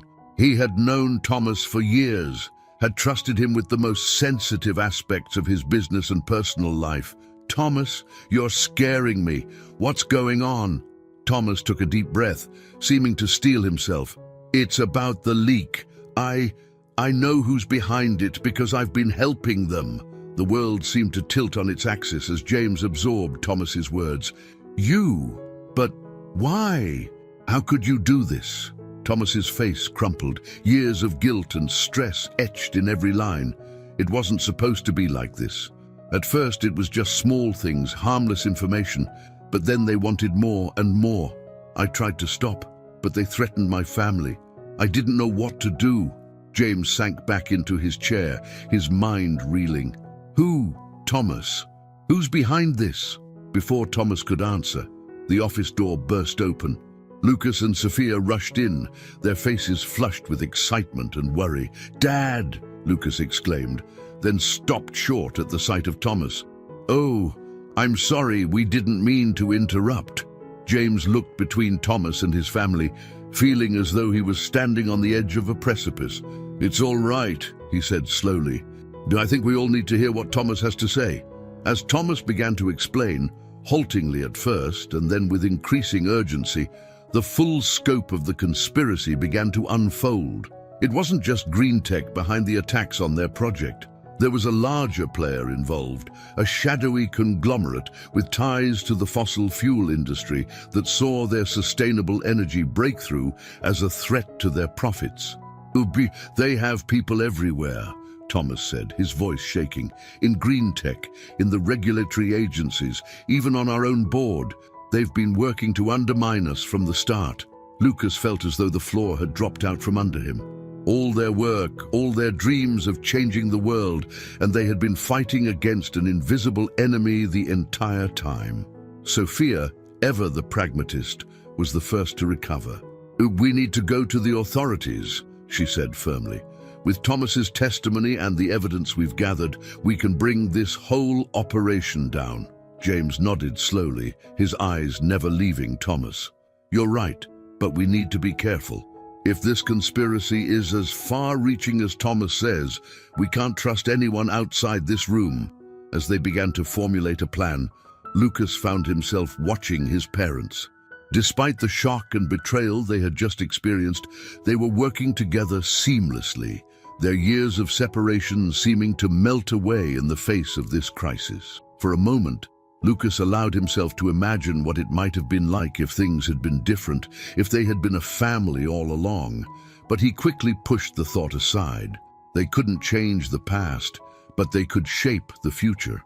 And right now, that future was hanging in the balance. As the night wore on, the four of them worked tirelessly, compiling evidence, making contingency plans, and preparing for the fight of their lives. They knew that the coming days would be crucial, not just for their project, but for the future of sustainable energy and perhaps even the planet itself. Outside, the New York City night pulsed with its usual energy, oblivious to the drama unfolding in the offices of Carter Enterprises. But as the first light of dawn began to creep over the horizon, Lucas, James, Sophia, and Thomas stood united, ready to take on the forces that sought to destroy everything they had worked for.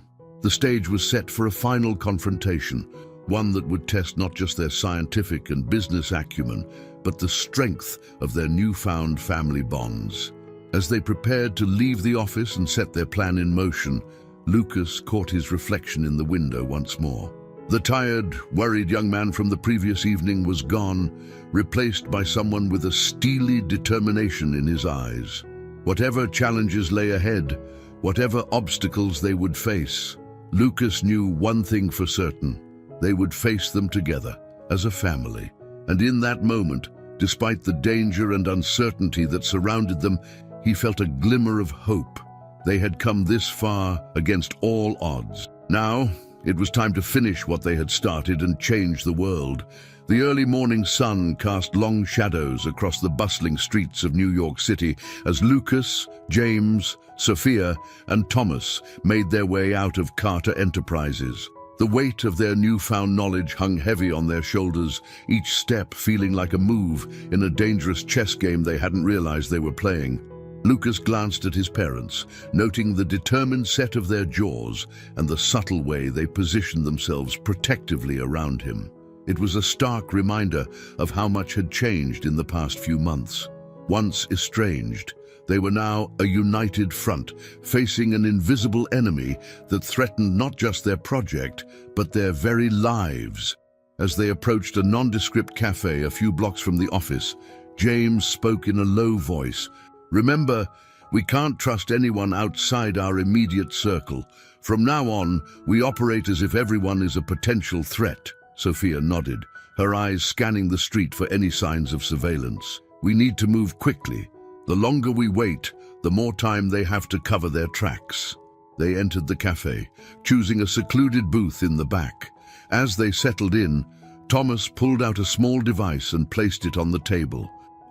Signal jammer," he explained at their questioning looks.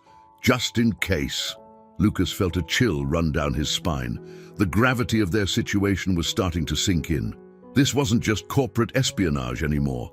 They were up against a powerful organization willing to go to extreme lengths to protect their interests. "Okay," James said, leaning in close. "Let's go over the plan one more time.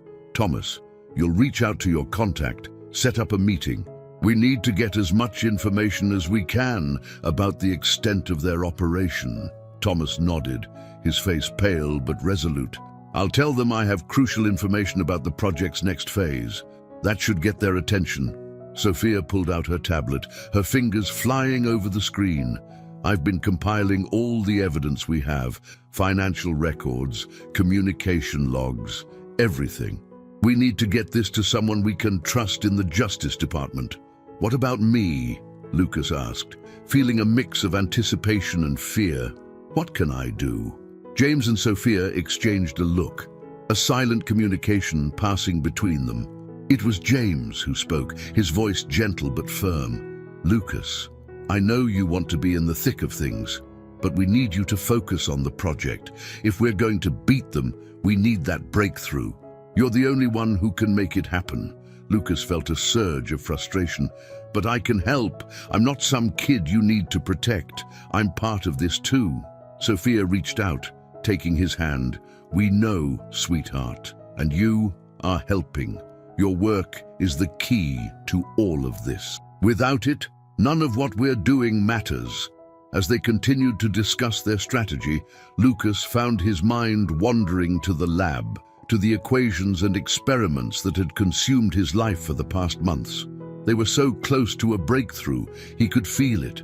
But with everything that was happening, would they have enough time? Their planning session was interrupted by the arrival of their food. As they ate, maintaining a facade of normalcy for any watching eyes, Lucas couldn't help but marvel at the surreal nature of their situation. Here they were, casually eating breakfast while plotting to take down a massive conspiracy. As they prepared to leave, James pulled Lucas aside. "Son, I know this isn't easy, and I know you want to be more involved in the investigation, but I need you to understand something." Lucas looked at his father, noting the lines of worry etched on his face. "What is it?" James placed a hand on Lucas's shoulder, his eyes intense. "You are the most important part of all of this, not just because of your work on the project, but because you're my son, and I can't bear the thought of anything happening to you." The raw emotion in James's voice caught Lucas off guard. For a moment, he saw past the successful businessman, past the absent father, to the man underneath, a man trying desperately to protect his family and make amends for past mistakes. "I understand," Lucas said softly. "I'll do my part. Just be careful, okay, all of you?" As they left the cafe, splitting up to avoid arousing suspicion, Lucas felt a renewed sense of purpose. He may not be on the front lines of the investigation, but his work in the lab could be the key to bringing down the entire conspiracy. The next few days passed in a blur of activity. Lucas threw himself into his research with renewed vigor, pushing the boundaries of what was possible in sustainable energy generation. The lab became his world, a place where he could focus solely on the science and forget, for a few hours at least, about the danger that lurked outside. It was late one evening, as Lucas was poring over some particularly challenging calculations, that he had a sudden epiphany. The solution he had been searching for, the key to making their technology not just viable but revolutionary, was right there in front of him. With trembling hands, Lucas began to input the new variables into their simulation program. As the results began to pour in, he felt his heart rate quicken. This was it. This was the breakthrough they had been waiting for. Lucas reached for his phone, ready to share the news with James and Sophia, when a noise from the hallway caught his attention. It was well past midnight. No one else should be in the building. Cautiously, Lucas made his way to the lab door, peering out into the dimly lit corridor. At first, he saw nothing, but then a shadow moved, and Lucas felt his blood run cold. A figure was making its way towards the lab, moving with purpose. In the low light, Lucas couldn't make out any features, but one thing was clear: whoever it was, they weren't supposed to be there. Lucas's mind raced.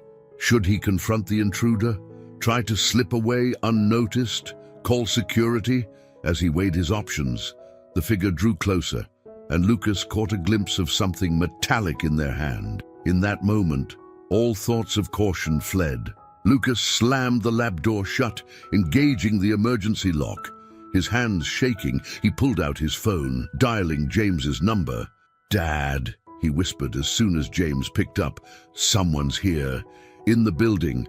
I think they're armed." James's voice came through, sharp with alarm. "Lucas, listen to me carefully. Stay where you are. Don't open the door for anyone. I'm on my way."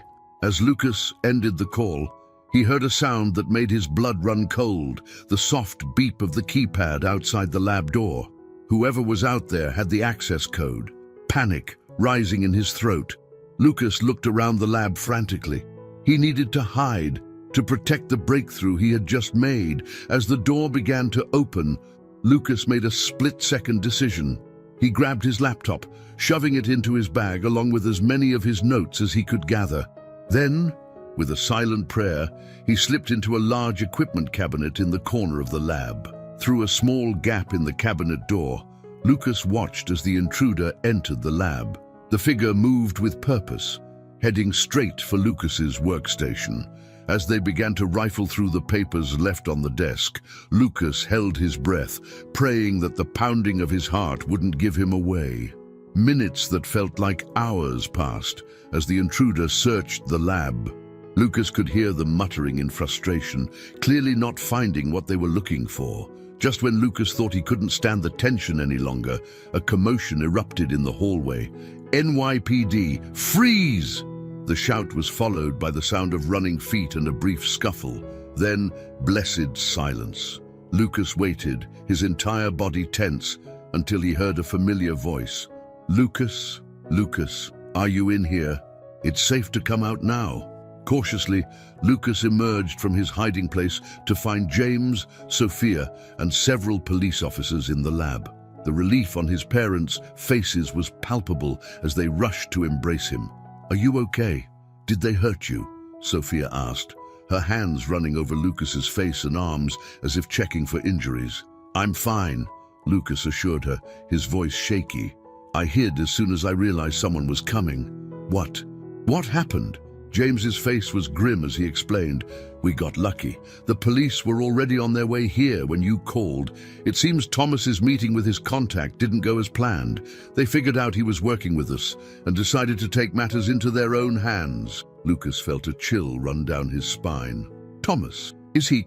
He's alive," Sophia said quickly. "But he's in the hospital." It was touch and go for a while. As the police began to process the scene, taking statements and collecting evidence, Lucas found himself looking around the lab with new eyes. This place that had been his sanctuary, his world of pure science and innovation, had now become a battleground in a war he was only beginning to understand. "Dad," Lucas said, turning to James, "I need to tell you something. Before all this happened, I had a breakthrough. I think I've solved the problem we've been struggling with." James's eyes widened. "You're sure?" Lucas nodded, patting his bag where his laptop and notes were safely stored. "I'm sure. We can make this work, Dad. We can change everything."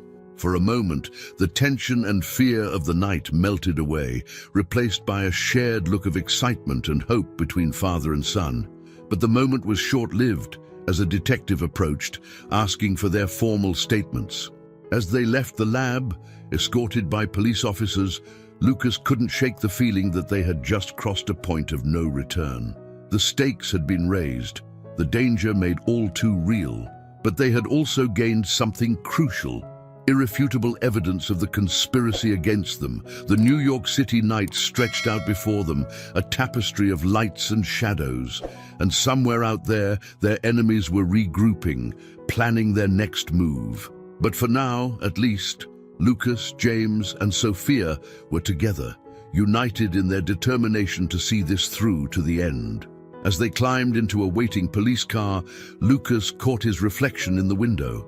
The young man staring back at him looked older somehow, hardened by the events of the night, but there was also a fire in his eyes, a determination that hadn't been there before. Whatever challenges lay ahead, whatever obstacles they would face, Lucas knew one thing for certain: they would face them together, as a family. And with the breakthrough he had made, they now had a real chance of not just winning this fight, but of changing the world in the process. The car pulled away from the curb, carrying them into an uncertain future. But as Lucas felt the comforting presence of his parents beside him, he allowed himself a small smile. They had survived the night, and tomorrow they would begin the fight anew. The gathering storm was upon them, but they were ready to weather it together. The morning sun struggled to penetrate the thick clouds hanging over New York City as Lucas, James, and Sophia sat in a nondescript safe house provided by the FBI. The events of the previous night had set in motion a chain of reactions that had thrust them into the center of a federal investigation.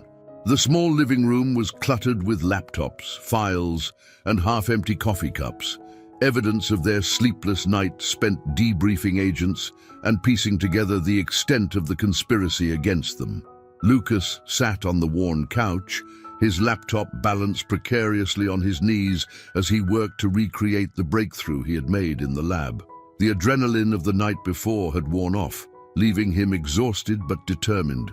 Every few minutes, he would glance up at his parents, still marveling at the way they had come together in the face of this crisis.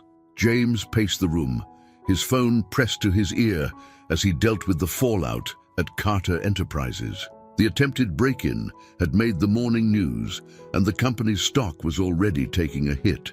"No, we can't issue a statement yet," he said, his voice tense. "Just keep everything running as normally as possible. I'll be in touch." Sophia sat at the small dining table, surrounded by legal documents and her own laptop. Her fingers flew over the keyboard as she compiled all the evidence they had gathered, building a case that she hoped would be strong enough to bring down the entire conspiracy. As James ended his call and sank into an armchair, rubbing his temples, Lucas spoke up. "I've almost got it," he said, his voice hoarse from lack of sleep. "In the calculations I made last night, I'm close to replicating them." James leaned forward, his exhaustion momentarily forgotten. "That's great news, son. Once we have that locked down, we'll have concrete proof of what our technology can do. It'll make it a lot harder for them to bury this. Sophia looked up from her work, a small smile on her face despite the dark circles under her eyes. You too, and your science, she said fondly. Don't forget, we need to make sure all of this is legally airtight. We can't give them any loopholes to slip through. As if on cue, there was a knock at the door. Everyone tensed, exchanging wary glances. An FBI agent stationed outside the safe house poked his head in. "Mr. Carter, there's someone here to see you. Says his name is Thomas." James stood quickly, his face a mix of relief and concern. "Let him in." Thomas entered the room, looking pale and haggard. His arm was in a sling, and a nasty bruise bloomed across one side of his face. "I'm sorry to intrude," he said, his voice weak, "but I couldn't stay in the hospital. Not when there's so much at stake." Sophia rushed to help Thomas to a chair, her maternal instincts kicking in despite the complicated history between them. "You shouldn't be out of bed," she chided gently. "But I'm glad you're okay." As Thomas settled into the chair, Lucas couldn't help but study the man who had been at the center of the leak. He had known Thomas for months, had trusted him. The betrayal still stung, even though he understood the impossible position Thomas had been in. "I have more information," Thomas said, his eyes darting between James, Sophia, and Lucas. "When they realized I had turned on them, they let some things slip. Things I think you need to know." For the next hour, Thomas laid out everything he had learned about the conspiracy. The web of corruption and deceit was even more extensive than they had imagined, reaching into the highest levels of government and industry. As he spoke, Lucas felt a growing sense of dread. How could they possibly hope to fight against something so vast and powerful? But then he looked at his parents, at James's determined expression and Sophia's fierce concentration as she took notes, and he felt a surge of hope. They had come this far, against impossible odds. They could see this through. As Thomas finished his account, there was a moment of heavy silence in the room. It was James who finally broke it, his voice steady and resolute. "Thank you, Thomas. I know how much courage it took to come forward with this. We'll make sure you and your family are protected." Thomas nodded gratefully, then turned to Lucas. "I'm so sorry," he said, his voice cracking slightly. "I never wanted to betray you or the project. I hope someday you can forgive me." Lucas felt a lump form in his throat. The anger and hurt he had felt towards Thomas melted away, replaced by compassion. "There's nothing to forgive," he said softly. "You were trying to protect your family. I understand that now more than ever." As Thomas left, escorted by FBI agents to another safe location, the Carter Mitchell family found themselves at a crossroads. They had the information they needed, but the path forward was fraught with danger. "We need to go public," Sophia said, her lawyer's mind already formulating strategies. "Get this information out to as many people as possible. Make it too big for them to cover up." James nodded in agreement. But we need to be smart about it. If we move too quickly, they could discredit us before we have a chance to present our case." Lucas, who had been quiet for a while, suddenly sat up straight. "I've got it," he said, his eyes wide with excitement. "The calculations, I've recreated them, and I think I've found a way to make the technology even more efficient than before." James and Sophia gathered around Lucas's laptop, their eyes widening as they took in the implications of what they were seeing. "This is incredible," James breathed. "With this, we could revolutionize the entire energy industry overnight." Sophia's legal mind was already racing ahead. "And it gives us leverage. If we can prove that this technology works, that it's as groundbreaking as we claim, it'll be much harder for them to dismiss our accusations as the ravings of disgruntled employees." As they began to formulate a plan, Lucas felt a strange mix of emotions wash over him.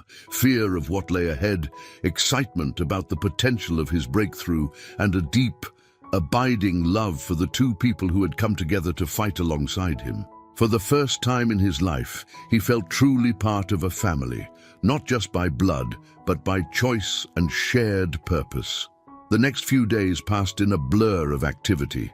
Lucas worked tirelessly to refine his calculations and begin preliminary testing of the new technology. James used all of his business acumen and connections to secure allies in the industry, people who would stand with them when they went public. Sophia prepared their legal case, ensuring that every accusation was backed up by irrefutable evidence.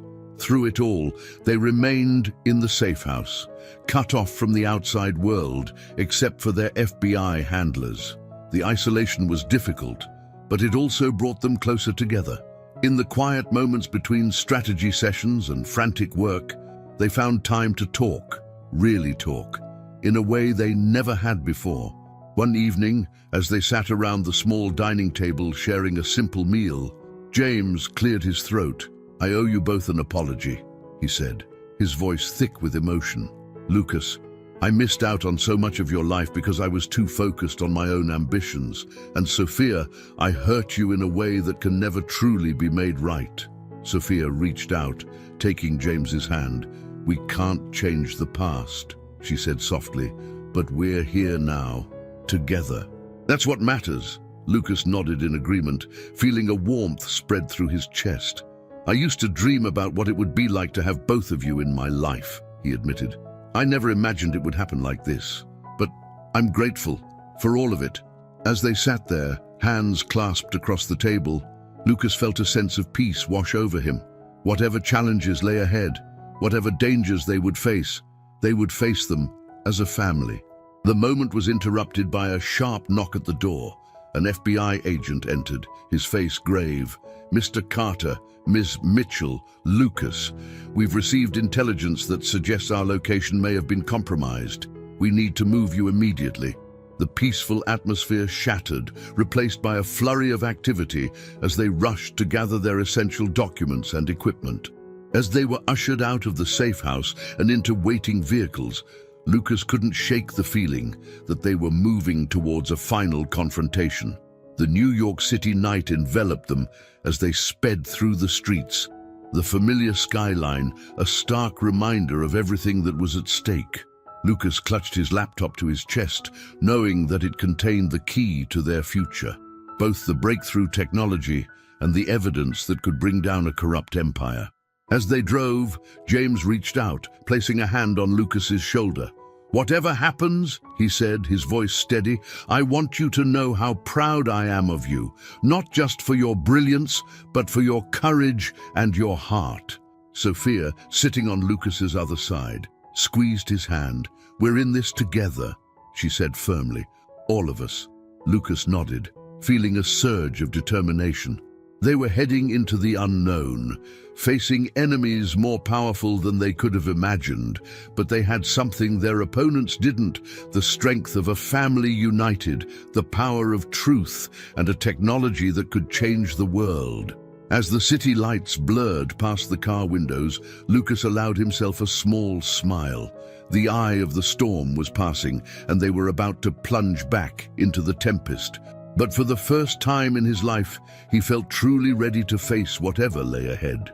With his parents by his side and his breakthrough secure, Lucas knew that they had a real chance of not just surviving this ordeal, but of emerging victorious. The car turned onto a quiet street, heading towards a new safe house and an uncertain future. But as Lucas looked at the determined faces of his parents, he felt a sense of calm settle over him. They were the Carter-Mitchell family, and together they were unstoppable. The new safe house, a nondescript brownstone in a quiet Brooklyn neighborhood, felt claustrophobic after days of confinement. Lucas paced the small living room, his mind racing with calculations and strategies. James sat at the dining table, his laptop open as he coordinated with their remaining allies at Carter Enterprises. Sophia was on the phone in the kitchen, her voice low and urgent as she spoke with contacts in the Justice Department. The tension in the air was palpable, a constant reminder of the high stakes they were facing. Lucas paused by the window, peering out through a gap in the curtains at the street below. Everything looked normal, People walking dogs, kids playing on the sidewalk, but he couldn't shake the feeling that danger lurked just out of sight. "DeLucas," James called, breaking through his son's reverie. "Come take a look at this." Lucas moved to his father's side, leaning over to see the computer screen. James had pulled up a news article, the headline blaring, "Carter Enterprises under investigation. Fraud and corporate espionage alleged." "They're trying to get ahead of the story," James said, his voice tight with anger. "And painting us as the criminals before we can go public with what we know." Sophia joined them, her call finished. "It's not just the media," she said grimly. "I've just heard from my contact at the DOJ. There's pressure coming from high up to shut down our case.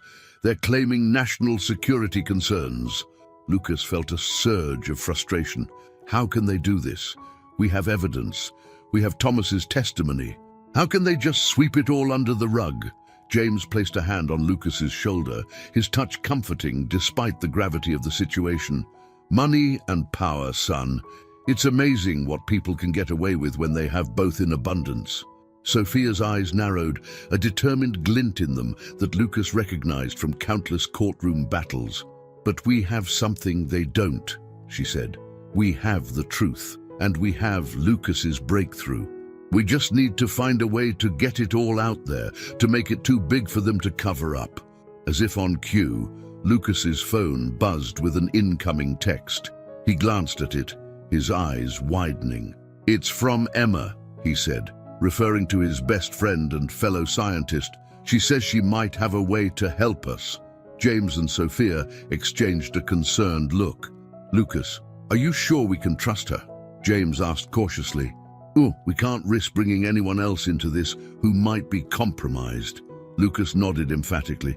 "I trust Emma with my life. She's been there for me through everything, and she knows almost as much about the project as I do. If she says she can help, I believe her." After a tense discussion, they agreed to hear Emma out. Lucas set up a secure video call, his heart racing as he waited for the connection to establish. When Emma's face appeared on the screen, he felt a rush of relief at seeing a friendly face after days of isolation. "Lucas!" Emma exclaimed, her eyes darting between him and his parents. "Thank God you're okay. I've been so worried." "We're hanging in there," Lucas replied, managing a small smile. "You said you might be able to help?" Emma nodded, her expression turning serious. "I think I might have a way to get your breakthrough and the evidence out to the public in a way that can't be ignored or covered up. But it's risky, and we'd have to move fast." As Emma outlined her plan, Lucas felt a mix of excitement and trepidation. It was audacious, potentially dangerous, but if it worked, "A live global broadcast," James said, his eyebrows raised. "From the UN Climate Summit, that's ambitious." Emma nodded. "I have a friend who works in IT for the summit. He can get us access to their systems. Let us hijack the broadcast for a few minutes. It would give you a platform to present your evidence and demonstrate the technology to the whole world at once." Sophia leaned forward, her legal mind already analyzing the potential ramifications.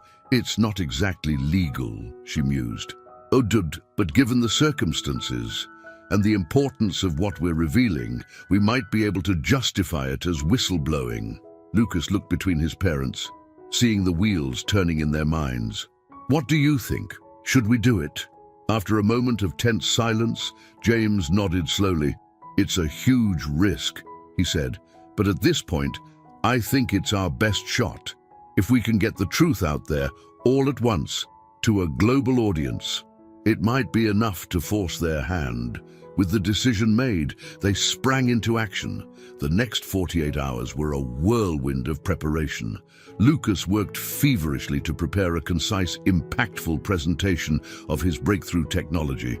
Sophia compiled their evidence into a clear, damning narrative of corporate corruption and environmental sabotage. James reached out to trusted allies, setting up a network of support to help spread the information once it was public. As the day of the summit approached, the tension in the safe house reached a fever pitch. They knew that this was likely their only chance. If they failed, if they were caught before they could broadcast their message, Everything they had fought for would be lost. The morning of the summit dawned clear and bright, a stark contrast to the storm of emotions brewing inside the brownstone. As Lucas put the finishing touches on his presentation, he felt a hand on his shoulder.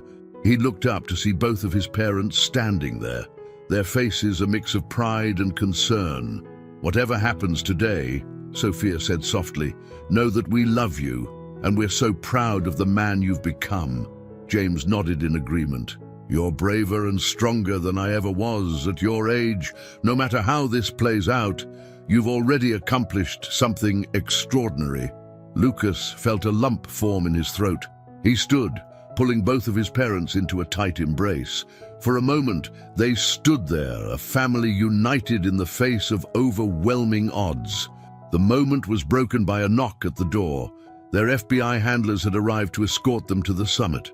As they gathered their equipment and prepared to leave, Lucas took one last look around the safe house that had been their home and headquarters for the past week. He had a feeling that, one way or another, nothing would ever be the same after today. The ride to the UN building was tense, the New York City traffic seeming to crawl by at an agonizing pace. Lucas clutched his laptop to his chest, knowing that it contained not just his life's work, but potentially the key to changing the world's energy future. As they approached the UN, Lucas's phone buzzed with a message from Emma. "We're in position. Systems are go. Good luck." They made their way through security, their FBI escort smoothing the way. Lucas could feel his heart pounding as they entered the main conference hall. The room was packed with diplomats, scientists, and world leaders, all gathered to discuss the future of global climate policy. James and Sophia took their seats in the audience, while Lucas made his way backstage, ostensibly to prepare for a panel discussion later in the day. In reality, he was heading for the broadcast control room, where Emma's friend was waiting to give them access to the system. As Lucas waited in the wings, watching the current speaker droning on about emissions targets, he felt a moment of doubt. Were they really about to do this? Hijack a global broadcast, risk everything on one desperate gambit?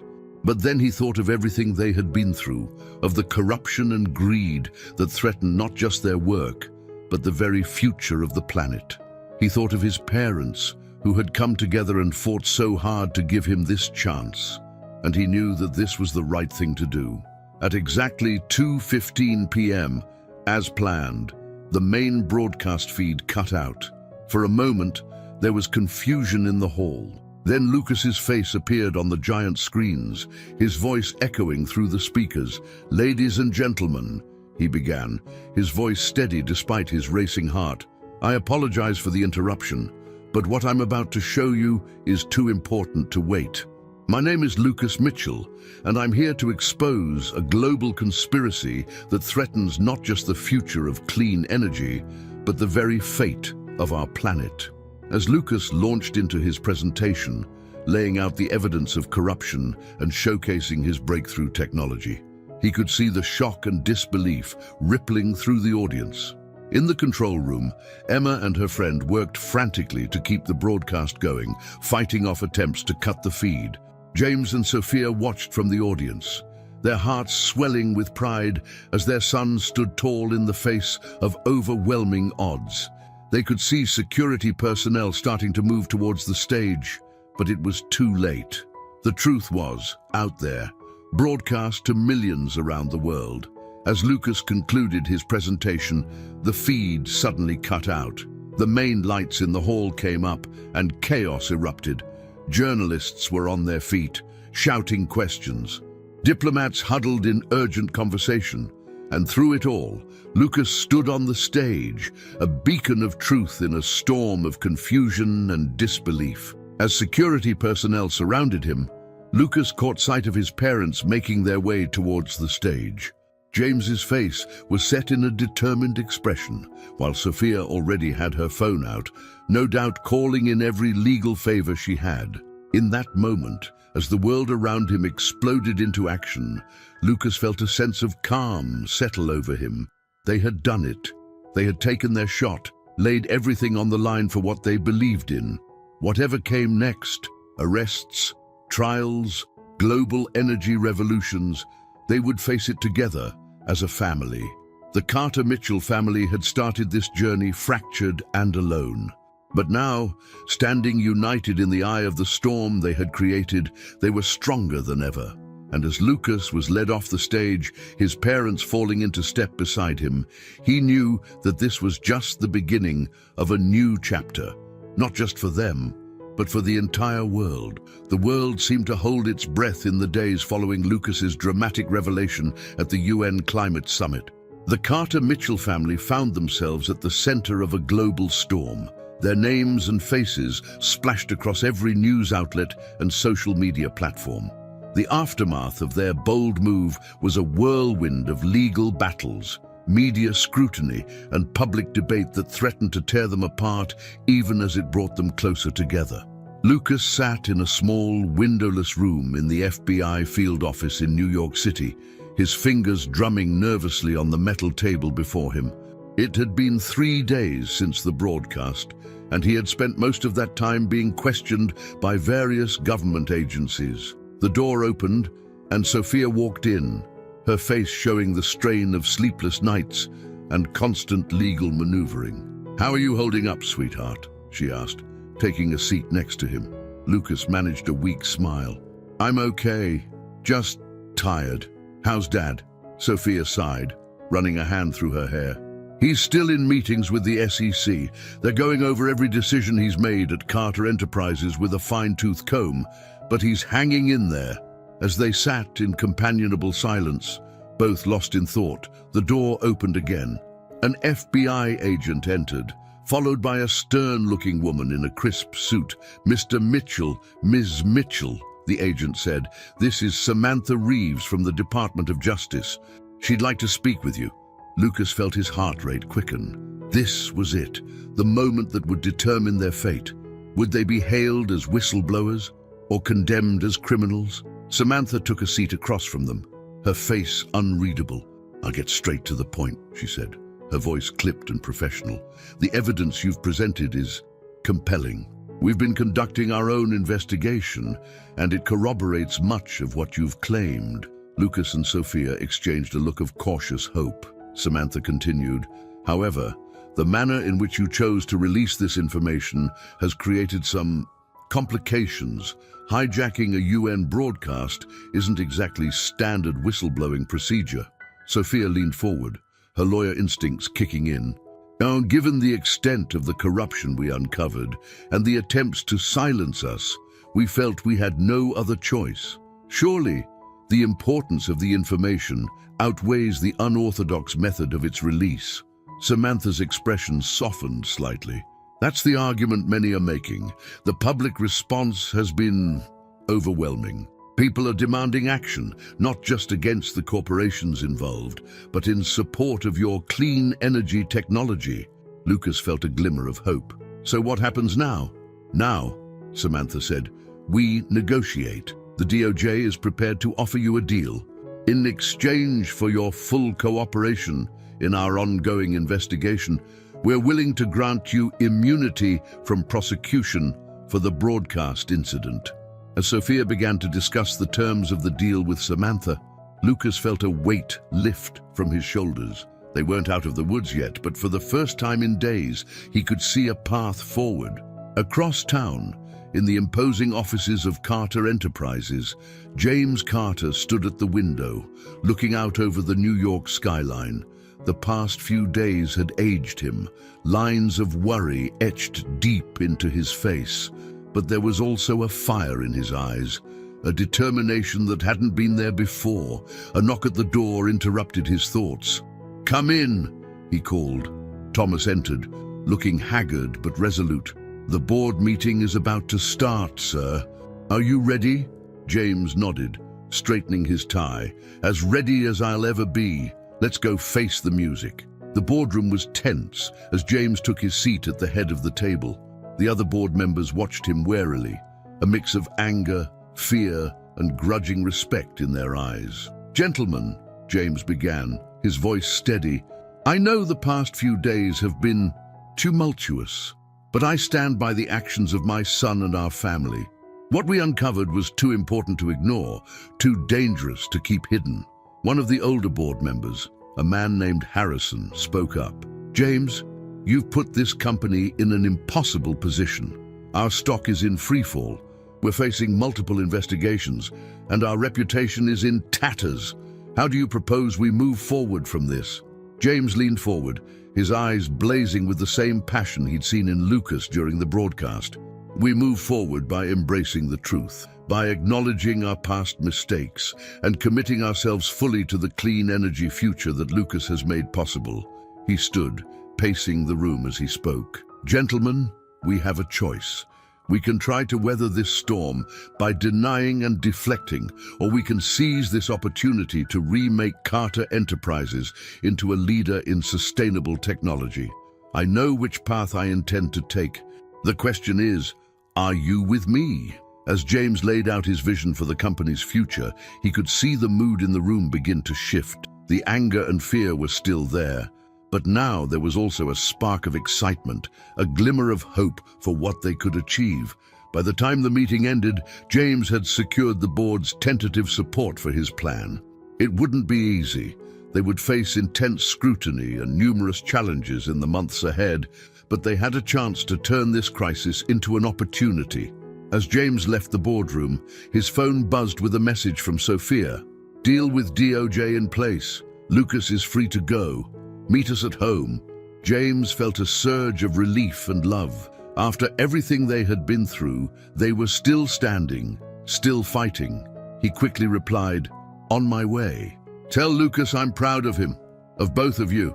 Across the city, in a small cafe near the FBI office, Lucas and Sophia sat nursing cups of coffee, the adrenaline of the past few days finally wearing off. "So, what happens now?" Lucas asked, his voice tinged with equal parts excitement and trepidation. Sophia reached out, squeezing his hand. "Now, we keep fighting. The DOJ deal gives us some breathing room, but there's still a lot of work to do. We need to make sure your technology gets the support and recognition it deserves." Lucas nodded, his mind already racing with possibilities. "I've been thinking about that. What if we set up an independent foundation? Something separate from Carter Enterprises, dedicated to developing and implementing clean energy solutions worldwide." Sophia's eyes lit up. "That's a brilliant idea, sweetheart. It would allow us to work outside the corporate structure, partner with governments and NGOs." As they began to flesh out the idea, Lucas felt a renewed sense of purpose. The past few months had been a roller coaster of emotions and challenges, but they had also shown him what he was capable of, not just as a scientist, but as a person willing to stand up for what he believed in. The cafe door opened, and James walked in. For a moment, he just stood there, taking in the sight of his son and the woman he had loved and lost so many years ago. Then, with a few quick strides, he joined them at the table, pulling them both into a tight embrace. "We did it," he said softly, his voice thick with emotion. "Against all odds, we actually did it." As they sat there, a family reunited and strengthened by adversity, the cafe TV caught Lucas's attention. A news anchor was discussing the global reaction to their revelation. The fallout from the Carter-Mitchell disclosure continues to reverberate around the world. Protests have erupted in major cities, demanding action on climate change and corporate accountability. Meanwhile, several countries have already expressed interest in implementing the breakthrough clean energy technology revealed during the broadcast. Lucas felt a mix of pride and humility wash over him. What had started as a personal quest to prove himself had turned into something much bigger, something that had the potential to change the world. James noticed Lucas's distraction and followed his gaze to the TV. "Quite something, isn't it?" he said, a note of wonder in his voice. "To see the impact we've had." Sophia nodded, her expression thoughtful. "It's just the beginning, though. We've opened the floodgates, but now comes the hard part, making sure this momentum leads to real, lasting change." As they continued to talk, making plans and imagining the future, Lucas couldn't help but marvel at how far they had come. Just a few months ago, he had been a young scientist with a dream, working alone in his lab. Now, he was part of something bigger, a family, a movement, a potential revolution in how the world viewed and used energy. The challenges ahead were daunting. They would face opposition from entrenched interests, skepticism from those who feared change, and the sheer complexity of implementing a new energy paradigm on a global scale.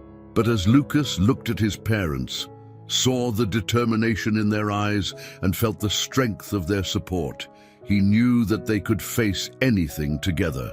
As the sun began to set over New York City, casting a golden glow through the cafe windows, the Carter Mitchell family raised their coffee cups in a quiet toast. "To the future," James said. "To the truth," Sophia added. "To family," Lucas finished. Their cups clinked together, a small sound that seemed to echo with the promise of bigger things to come.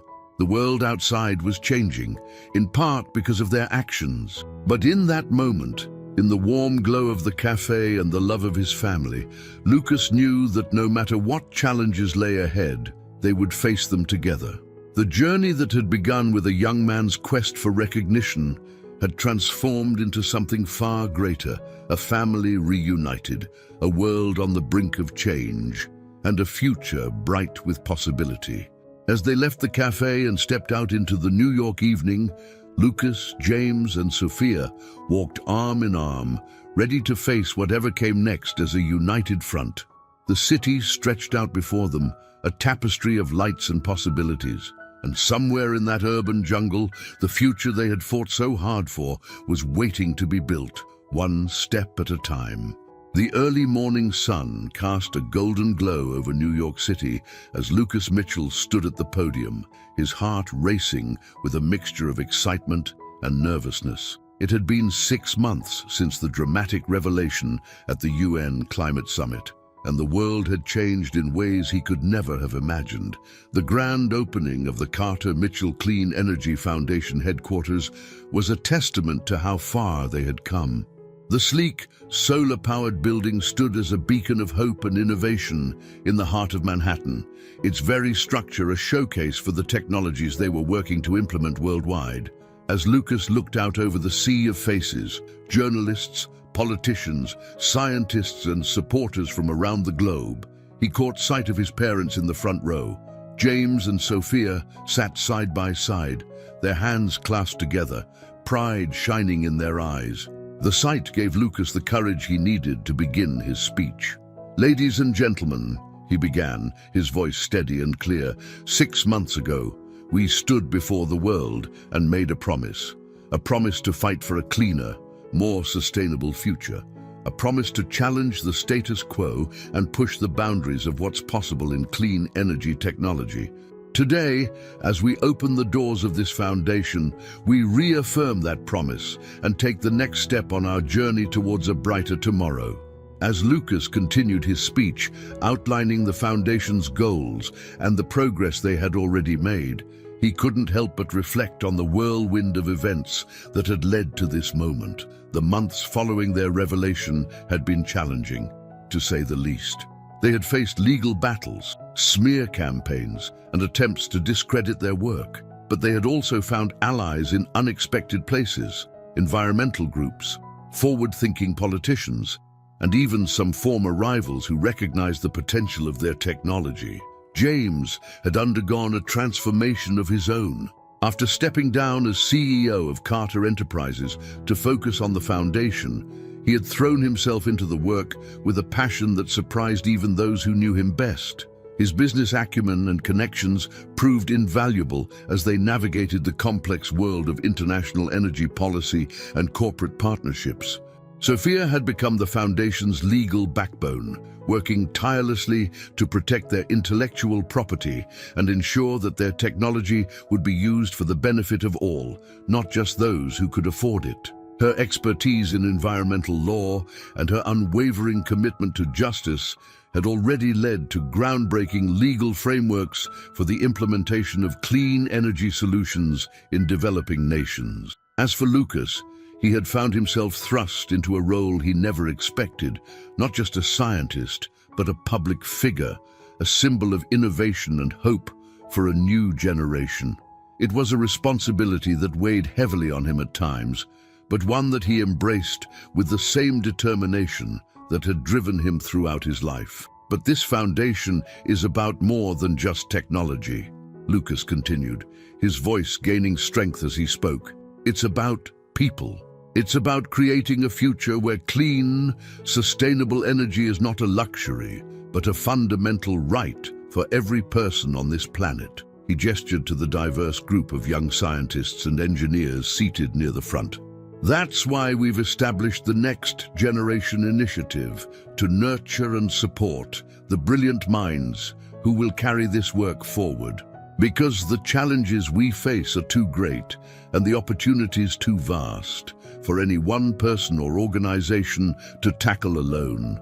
As Lucas spoke about the initiative, he thought about Emma, his best friend who had risked everything to help them get their message out. She now led the Foundation's research division, her brilliant mind and innovative spirit driving them to new breakthroughs almost daily. He thought about Thomas, who had found redemption through his work with the Foundation's cybersecurity team, using his skills to protect their research from those who would seek to exploit or suppress it. And he thought about the countless others who had joined their cause, activists, researchers, community leaders from around the world, all united in their vision for a cleaner, more equitable future. We stand at a crossroads, Lucas said, his voice resonating through the hall. The path ahead will not be easy. We will face opposition, skepticism, and the inertia of systems long entrenched. But we also have an unprecedented opportunity to reimagine our relationship with energy, with our planet, and with each other. As he spoke, Lucas could see the emotion on the faces of those gathered. There was hope, determination, and a palpable sense of being part of something greater than themselves. The technology we've developed is just the beginning, he continued. It's a tool, a powerful one, but a tool nonetheless. The real change will come from how we choose to use it, from the choices we make as individuals, as communities, as nations. Lucas paused, looking out over the crowd. He saw journalists scribbling furiously, cameras flashing, and social media feeds lighting up with real-time reactions to his words. But more importantly, he saw people listening, really listening, their faces alight with the possibility of what could be. That's why we're not just opening a building today, Lucas said, his voice swelling with passion. We're opening a door to a future where clean energy is abundant and accessible to all. A future where our children and grandchildren can breathe clean air, drink clean water, and look up at clear skies. A future where we live in harmony with our planet, not in conflict with it. As he neared the end of his speech, Lucas felt a surge of emotion. He thought about the journey that had brought him to this moment, the long nights in the lab, the fears and doubts, the moments of triumph and despair. He thought about the family he had rediscovered, the bonds that had been tested and strengthened through adversity. But we can't do it alone, he said, his voice softening. This foundation, this building, this technology, they're all just the beginning. The real work starts with each and every one of us. It starts with the choices we make every day, the voices we raise, the future we choose to build together. Lucas looked directly at his parents as he delivered his final words. So I stand here today not just as a scientist, not just as the face of a foundation, but as a son, a friend, a citizen of this planet we all call home. And I invite all of you to join us on this journey. Because the future is not something that happens to us. It's something we create together, one choice, one innovation, one day at a time. As Lucas finished speaking, the hall erupted in applause. He stepped back from the podium, feeling a mix of relief and exhilaration. As he made his way off the stage, he was engulfed in a hug by his parents. "We are so proud of you, sweetheart," Sophia whispered, tears glistening in her eyes. James clasped Lucas's shoulder, his voice thick with emotion. "You've done something amazing here, son. something that will change the world. As they stood there, a family united in purpose and love, Lucas felt a sense of peace wash over him. The road ahead would be challenging, filled with obstacles and setbacks, but they would face it together, stronger for the trials they had endured. The rest of the day passed in a blur of interviews, tours, and conversations with supporters and potential partners. As evening fell, Lucas found himself on the rooftop garden of the new building, looking out over the city he called home. Emma joined him, handing him a glass of champagne. "Quite a view, isn't it?" she said, her voice filled with wonder. Lucas nodded, taking in the sprawling cityscape before them. "It's amazing. And to think, in a few years, a lot of those lights could be powered by our technology." Emma bumped his shoulder playfully. "Look at you, Mr. Visionary. Remember when we were just two nerds in a college lab, dreaming about changing the world?" Lucas laughed, feeling a wave of gratitude for his friend's unwavering support. "Seems like a lifetime ago, doesn't it?" As they stood there, watching the city lights twinkle like stars, Lucas felt a profound sense of possibility. The future stretched out before them, full of challenges, but also brimming with potential. The door to the rooftop opened, and James and Sophia joined them. For a moment, the four of them stood in comfortable silence, each lost in their own thoughts about the journey that had brought them to this point. It was Sophia who finally spoke, raising her glass in a toast. "To new beginnings," she said softly. "To family," James added, his arm around Sophia's waist. "To friendship," Emma chimed in, grinning at Lucas. Lucas looked at the three people who meant the most to him in the world, feeling a swell of love and gratitude. "To the future," he said, his voice filled with hope and determination.